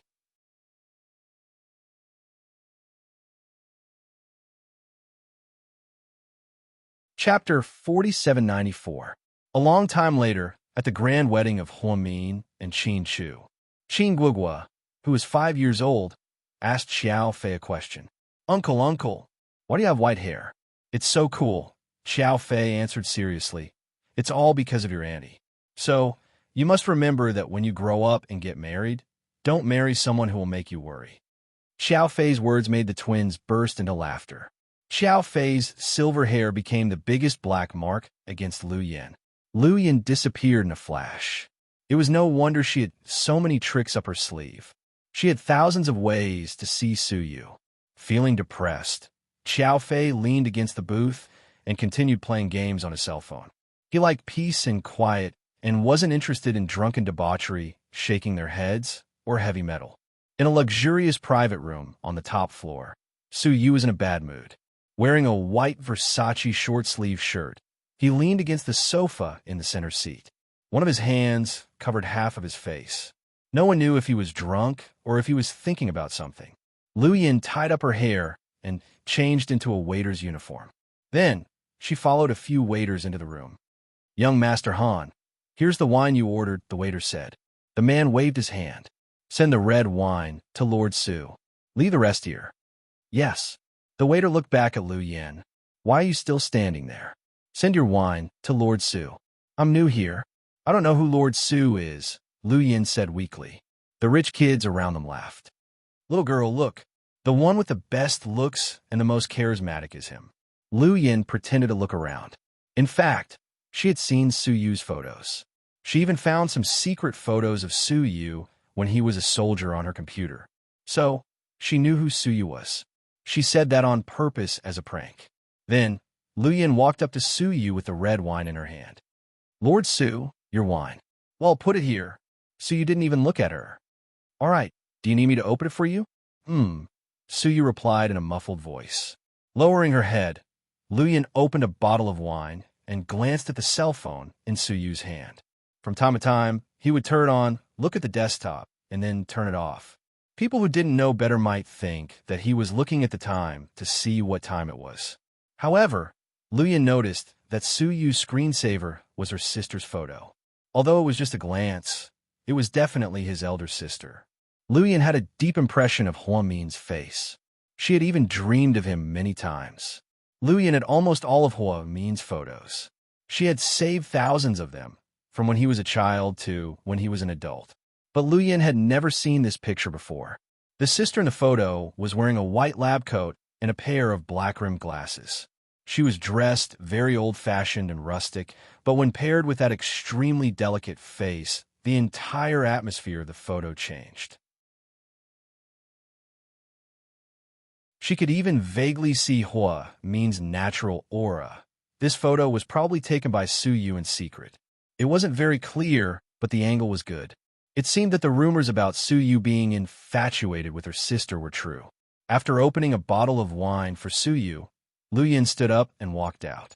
Hey, little girl, did you just get here? A man stopped her. Yeah.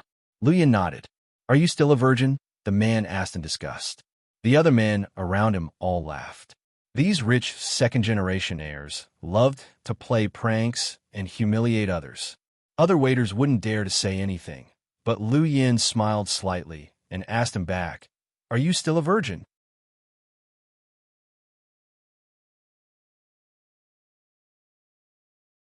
Chapter 4795.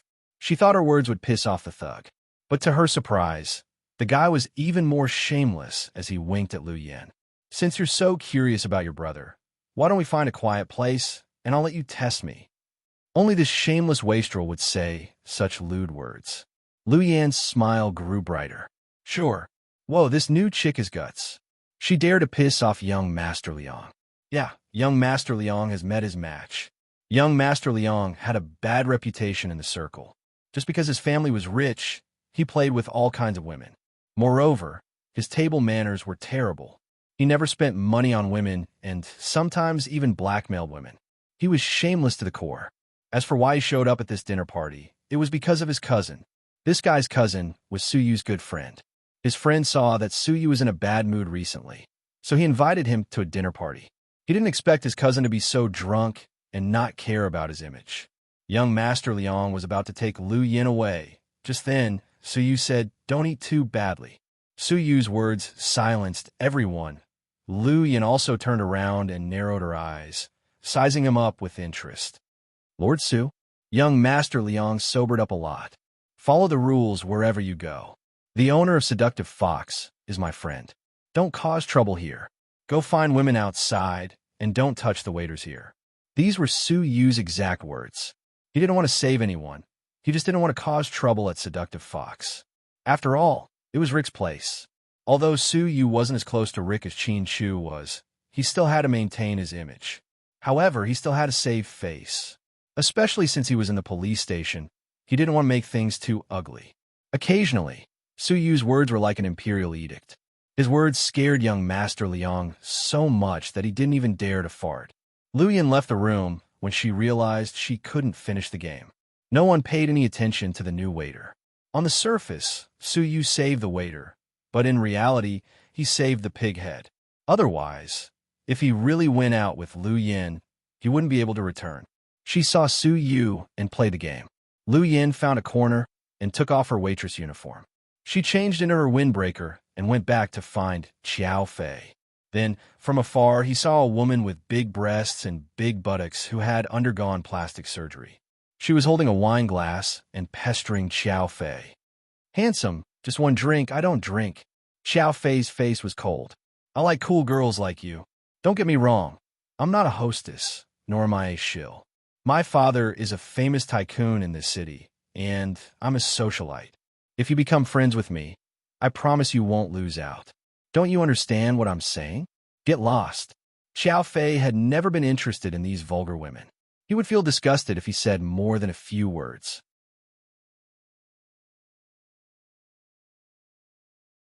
"Don't be mad, handsome. I really like your type." The woman didn't seem to give up and wanted to pester him to the end. At this moment, Lu Yin walked over and patted the woman's shoulder. "Hey, big-breasted girl, do you know my husband?" "Your husband?" The woman looked puzzled. "Yeah, he's my sugar daddy. If you like him, you can, but I have to have money first." Lu Yin smirked. Qiao Fei's eyelids twitched, knowing it was over. She was addicted to the game again. "If I have more money than you, your husband will give me a game, right?" The woman looked down on Lu Yin because she didn't have any branded clothes on her. She thought Lu Yin might be a delinquent girl. "Sure, but if you lose, you'll have to take off your clothes and dance in the middle of the stage. You'll have to shout, 'I'm a bitch,' 3 times. Lu Yin crossed her arms and smiled. She knew the consequences of flirting with her man wouldn't be pleasant.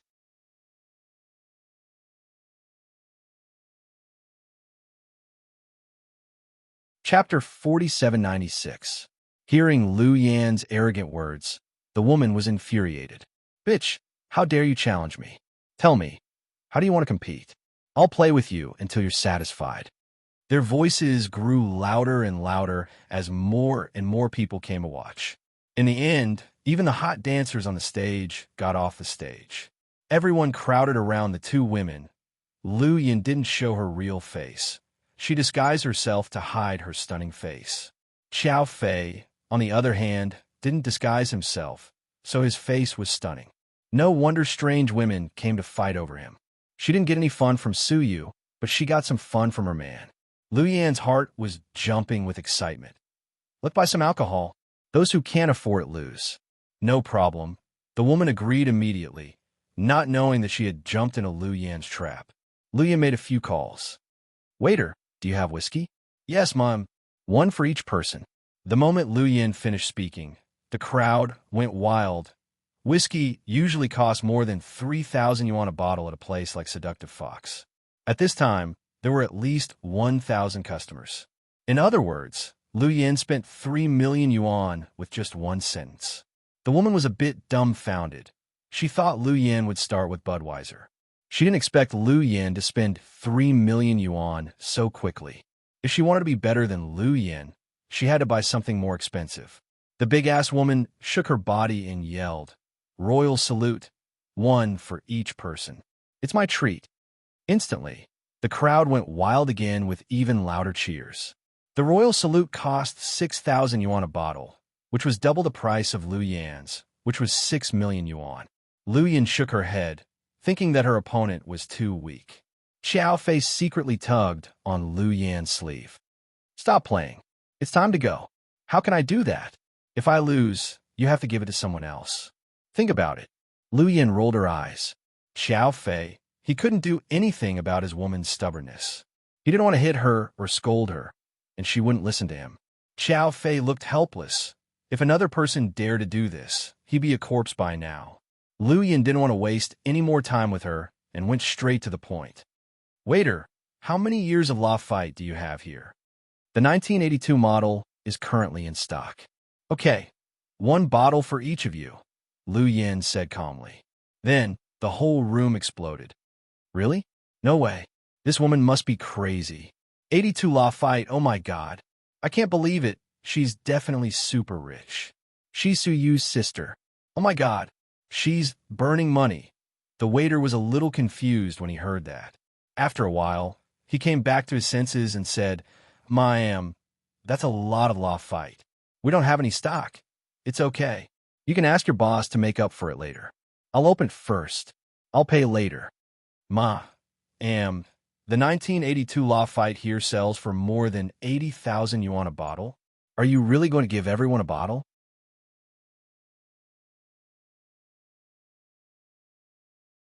The waiter felt that his heart was about to jump out. Lu Yan nodded slightly and smiled. 80,000 a bottle for 1,000 people. 80 million. Yes, that's right.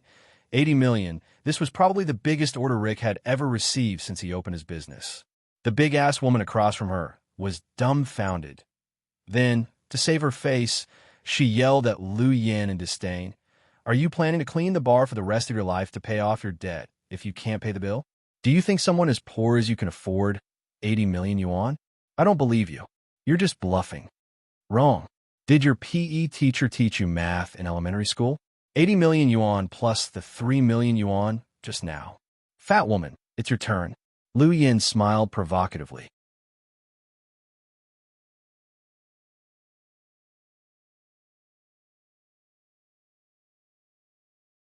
Chapter 4797. Hearing Lu Yan's provocation, the fat woman couldn't continue bidding. She wasn't from a wealthy family and could afford drinks that cost a few million yuan. But even if she could afford to treat a stranger to drinks that cost 80 million yuan, she wouldn't do it willingly. Besides, 80 million yuan wasn't a small amount for this woman. She didn't have that much liquid capital. Her husband, who was only in name, still had a real estate company and relied on bank loans to survive. But if she admitted defeat in front of so many people, she would lose face. So she said this, "You brat, if you pay the bill with that much money, I'll lose. Don't make empty promises. I despise fake rich people like you." "Fake rich people? Me?" Lu Yan smiled even more happily. Xiao Fei lowered his head even more. Those who called Lu Yan a fake rich person were probably idiots. Who was Lu Yan? She was a famous rich woman. Seeing her was like seeing a gold mine. "Waiter, send me your bank account number. I'll transfer the money now." "Okay, ma'am." The waiter wrote down Rick's bank account number on a small piece of paper. Lu Yan glanced at it and made a call. "Transfer 83 million yuan to this account." 20 seconds later, the waiter received the order from the walkie-talkie. Then he said to the guests, "The boss just called and said he received the money for the drink from this lady." Hearing this, the whole room exploded again. So much money for the drinks. He really paid for it. The woman with a big but opposite her was dumbfounded. She didn't expect this ordinary-looking little girl in front of her to take out so much money. "Fat woman, you lose. Take off your clothes and go on the dance floor. You have to look good from the back. Lu Yin smiled with a toothpick in her mouth. You cheated.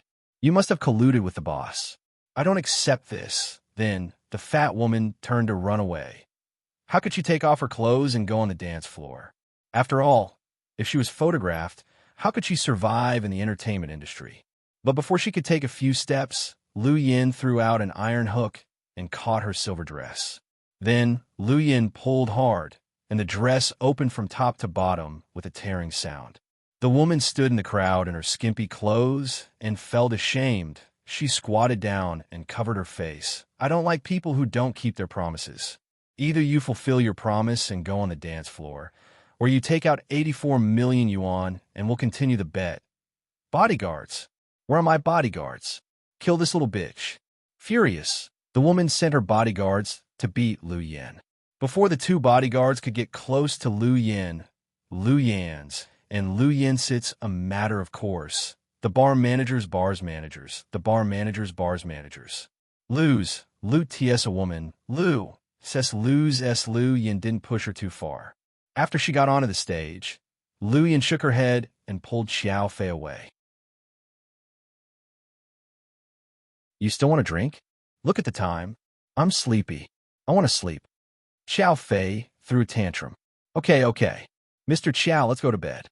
Lu Yin coaxed Xiao Fei in a good mood. After leaving the bar, they got into the sports car. Did you see Suyu?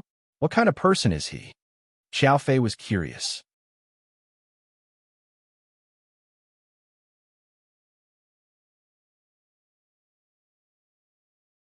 Chapter 4798.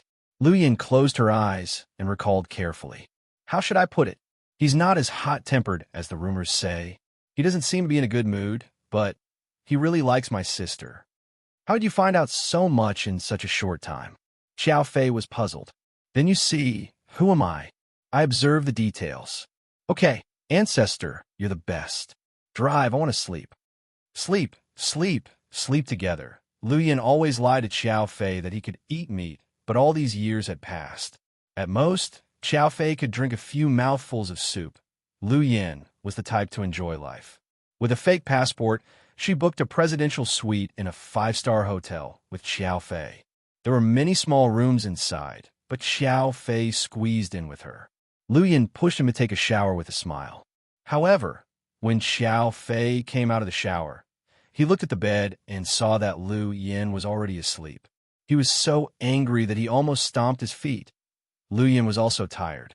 As soon as she got off the plane, she went out to cause trouble.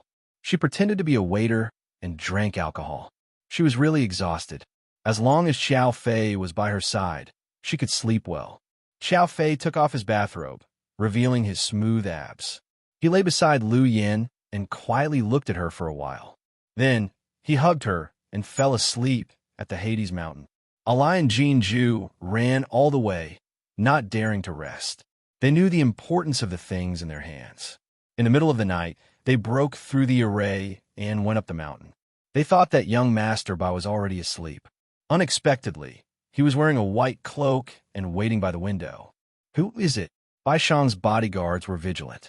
Tell your master that our boss is here to deliver wine. Why would he deliver wine in the middle of the night? You even broke the needle. You have evil intentions. Cut the crap. Tell Bai Shang to come out. We're here to deliver the goods. We don't want to start a massacre.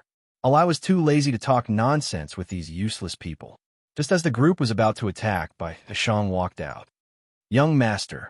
Bai Shang waved his hand and signaled for them to leave. Young Master Bai were Mr. Lu's subordinates. Alai introduced himself. Bai Chang looked at them with disappointment in his eyes. Lu Yin didn't come. He thought that she would deliver the medicine herself. Alai carefully took out the sealed it. This is my boss's idea. Please take it on time, young Master Bai. Bai Chang walked over and took the item with trembling hands. He knew what it was, more than anyone else.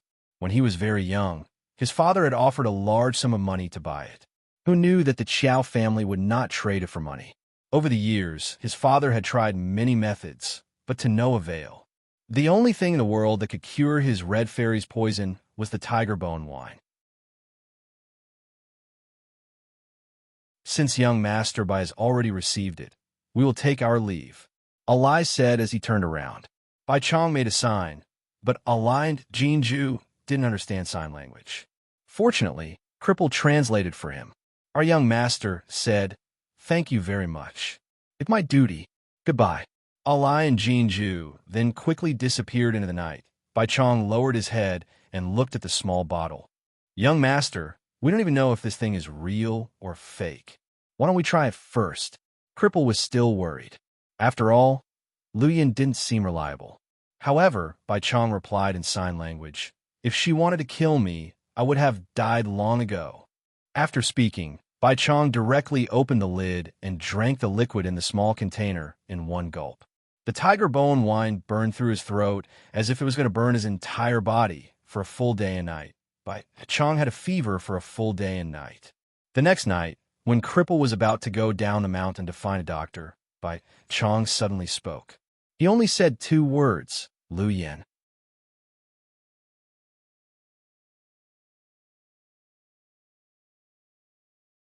Chapter 4799. Rather than saying that Lu Yin was in a good mood and liked this place, it was more like she liked her sister. Although they hadn't acknowledged each other, she still didn't want to leave. When Alai and Jinju returned, Lu Yin received a text message. She knew it was Bai Chong who added 1 billion yuan to her account. She wondered what his voice sounded like after he learned how to speak. While eating breakfast, Lu Yin was still in a daze. Boss. Yeah? Lu Yin snapped back to reality. Are we still going to Hong Kong? The Liuha gang is about to hold an election. Shouldn't you use your informant there? Alai reminded her. Don't worry. It's just a small gang.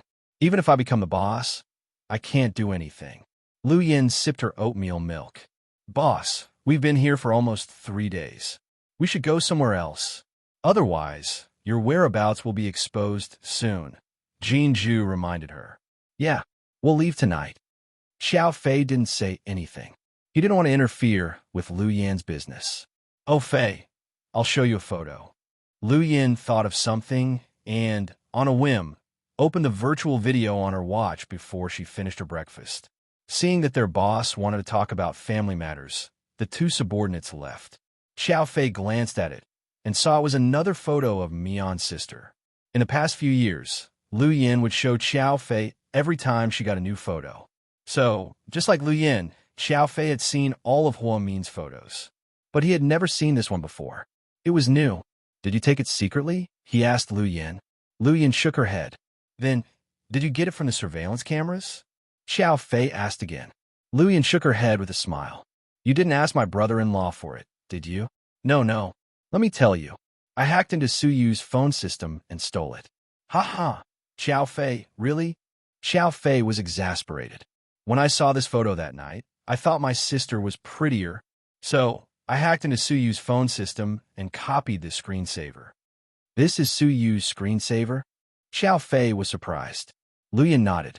Then he's really infatuated with Sister Mion. At this time, Su Yu already knew that Hua Min was a married woman, so no matter how deep his love was, he buried it in his heart. For someone like Su Yu to use this photo as a screensaver, he must be very happy. Xiao Fei suddenly remembered that 2 years ago, at Lu Yan's 18th coming-of-age ceremony, she was hunted down. Therefore, Lu Yin stayed low-key in her base, which was the island that couldn't be found on the map. At that time, only he and Professor Lu were present. Seeing Lu Yin put on the white princess gown, Xiao Fei felt like no woman in the world was as beautiful as Lu Yin. Then, he disobeyed Lu Yan's order and took photos of her. Coincidentally, it was the picture of her smiling sweetly. Later, this photo became the only proof he had whenever he missed Lu Yin. Therefore, Xiao Fei could understand Su Yu's love. However, Xiao Fei was much luckier than Su Yu. Xiao Fei and Lu Yin loved each other. On the other hand, Su Yu and Hua Min loved each other. After breakfast, Lu Yin secretly went to South Side to see her sister. Even though she was far away, she was still very happy. In the afternoon, Lu Yin had a video conference in her room to organize her subordinates' whereabouts and missions. At 10 p.m. that night, Lu Yin and Xiao Fei went downstairs to get on the plane and leave. As soon as they got downstairs, they saw a man in a white suit. He was standing in the lobby. He had taken off his ancient costume and put on a modern black suit, which made his white suit look more mysterious. "Hey, little mute. What a coincidence." Lu Yin walked over to greet him with a smile.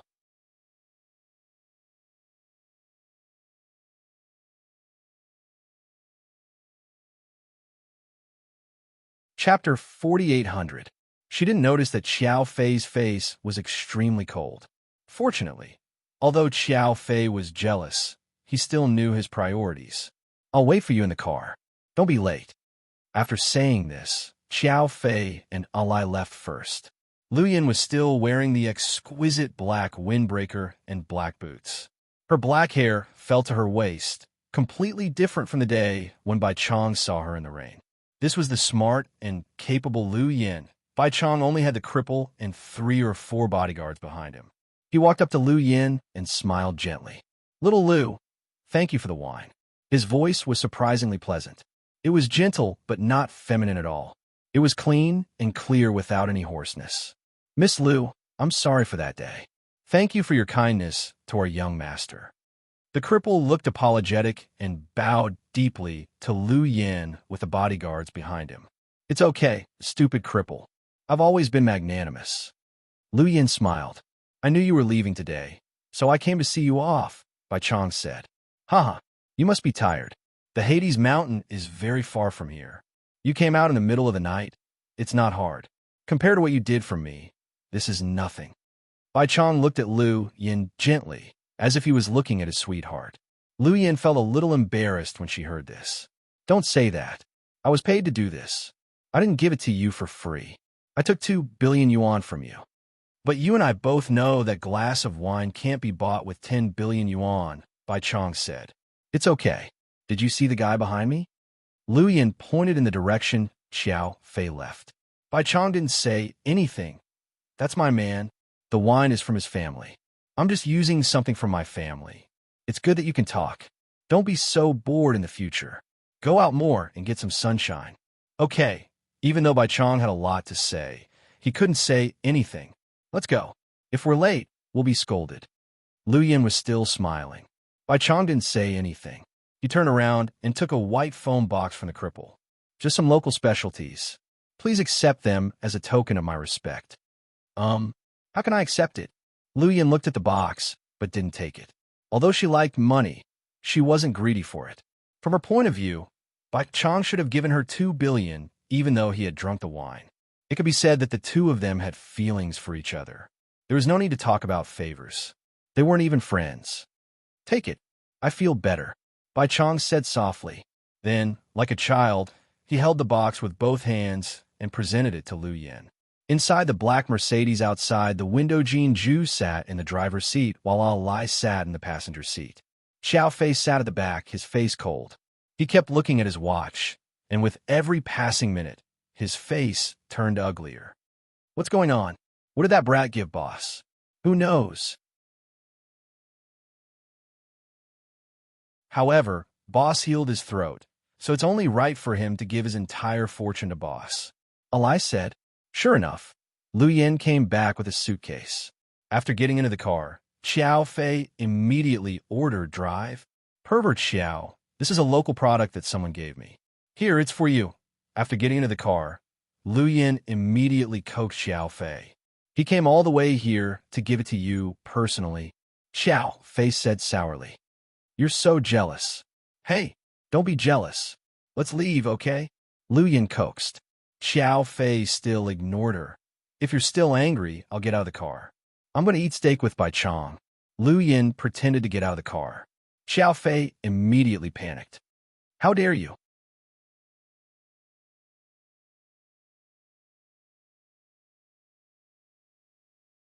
Chapter 4801.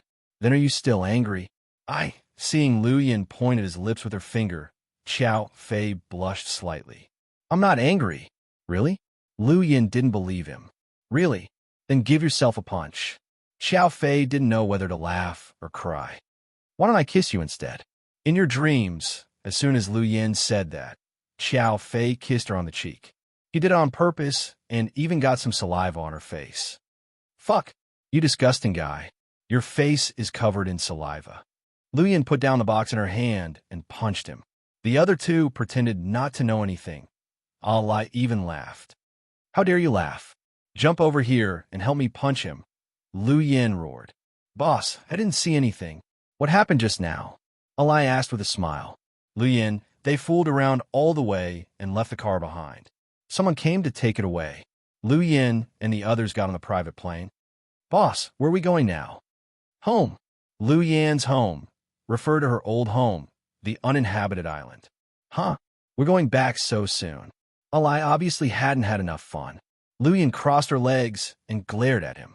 If you don't want to go back, you can go to North Korea and get some goods for me. Ahem. Jeonju is more suitable for this kind of thing. He's from North Korea. Hearing that he was going to North Korea, Allah immediately gave up. I'm not going either. Although Jeonju was from North Korea, he didn't want to go back to that magical country. Only Lu Yin knew what had happened, and Jeonju didn't mention his past again. Xiao Fei didn't care where he went, but he liked Lu Yan's island. He felt like it was a paradise and peaceful. 3 hours after the plane took off, Lu Yin remembered the specialties Bai Chong gave her. She picked up the foam box and tore open the tape with her bare hands. She found that the top layer was actually wild vegetables. Lu Yin didn't know the name of these wild vegetables. But soon, she found a clue and put the wild vegetables aside. Only then did he realize that the wild vegetables were just a cover. In fact, it was for the thing below. Layer by layer, the lush green mountain vegetables were pushed aside. What was wrapped in the middle was actually a painting. Wow, wow, wow. Boss, you're rich again. This must be a priceless antique. Hurry and see which dynasty it's from. Allah said excitedly. Jeonju also started to gossip. It said that the Bai family has always had a lot of treasures. They are indeed a family of smugglers. Their first move is an antique. Lu Yin didn't speak, but she didn't refute her subordinate's words. After all, she had seen the priceless blue and white porcelain in Bai Chang's room. Therefore, she also thought that it was an antique painting. Perhaps it was a master-level flower like Su Dompa or Chi Bai Shi. But when she unrolled the scroll, Lu Yin was dumbfounded. It was a painting of a beauty. The beauty in the painting was wearing a chong sam, revealing a pair of long legs. It was very sexy. He was even holding an umbrella. The painting was extremely detailed. Even the specks of rain were drawn clearly. This is me? Lu Yin asked. Allah and Jeonju also looked at the person in the painting, then looked at Boss. Yes, Boss. It's you. This kid actually drew me. This painting is good. Lu Yin stood up and smiled. Xiao Fei's face turned cold again. What a strong love rival. It was fine if he couldn't speak before, but now that he could, even his flirting skills had improved. Fei, hurry up and comment. Is his painting better, or am I better? Lu Yin asked excitedly after circling the painting 3 times. The painting and the person are both extremely ugly, Xiao Fei said word by word. Then the air instantly froze.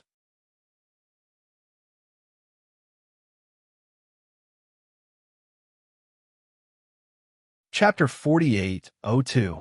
Lu Yin instantly grabbed Xiao Fei's neck with both hands. Tell me, how do you want to die? I want to die from pleasure. Xiao Fei actually said these 4 words very seriously. Lu Yin almost laughed out loud. Jeonju and Alai's faces turned red, but they didn't dare to laugh out loud, afraid that their boss would skin them alive. In the end, Lu Yin laughed. Are you serious? Very serious. Humph. To say you're jealous. You're jealous when someone drew me a beauty portrait. You're the king of jealousy. Yeah, you don't like to be jealous. Xiao Fei looked at Lu Yin. Yeah, I'm always generous. How can I be jealous? Lu Yin raised her chin. Then who spent 80 million yuan at Seductive Fox last night to be jealous of a fat woman? Lu Yin, damn it. You're touching my sore spot. Do you believe that I'll kick you off the plane right now? Then you'll be a widow. Why would I be a widow? I'm not married to you yet. Young man, don't be so arrogant. Lu Yin reached out and pinched Xiao Fei's face. Only Lu Yin dared to do such a naughty and difficult action. If it were someone else, they would have been dead by now. So, In the eyes of Lu Yan's subordinates, even if their boss bickered with young Master Qiao, it was still a show of love. What are you two still doing here? Have you had enough dog food? Lu Yan turned around and looked at Alai and Jinju. It's okay. I'm quite full. Alai nodded. Do you like it? Lu Yan asked with a chuckle. It's okay. I've been with you for years and got used to it. Alai thought that their boss's dog food wasn't that good, right? Lu Yan had only been in Sea City for 3 days. During these 3 days, she only went to 2 places, Southside Recuperation Center and Seductive Fox. Rick had a background in the mafia, so he wouldn't be confused if someone suddenly spent 80 million yuan on him overnight. In the Seductive Fox nightclub, Rick leaned back in his chair and watched the surveillance video. Lu Yan changed her clothes in a blind spot and couldn't see it. But Rick knew what to do with his subordinates. For now, Rick ordered, "Yes, boss. Enlarge this image for me." As the image zoomed in, a girl wearing a waitress uniform appeared. Who is this person? Is she the new waitress? His subordinate was also confused. Are you sure? Rick raised his head coldly. I'm not sure.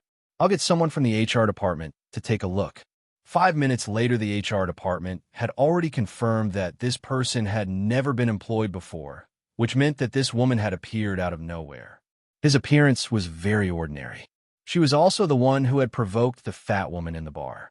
At that time, she had already taken off her waitress uniform. Rick wasn't familiar with this face, so he couldn't find it even after checking the information. But the silver-haired man beside this woman, Rick narrowed his eyes as if he had thought of something. Xiao Fei was here, so the woman beside him could only be Lu Yan. Thinking of this, Rick's heart gradually turned cold. Who was Lu Yan? Wherever he went, he would kill. She was the famous king of mercenaries. Was she here to kill someone? Aside from gambling, she also watched the surveillance video and went to the private room on the top floor. Did she see Suyu? Did she want to kill Suyu? At this thought, Rick was shocked again. You're tuning into the Romance Rendezvous YouTube channel. We're so grateful for your support, and don't forget to subscribe to join us on this incredible journey through captivating stories. Your generosity through donations truly makes a world of difference, as it's the primary source of revenue that allows me to expand and enhance this channel for you. Thank you from the bottom of my heart for being a part of this adventure.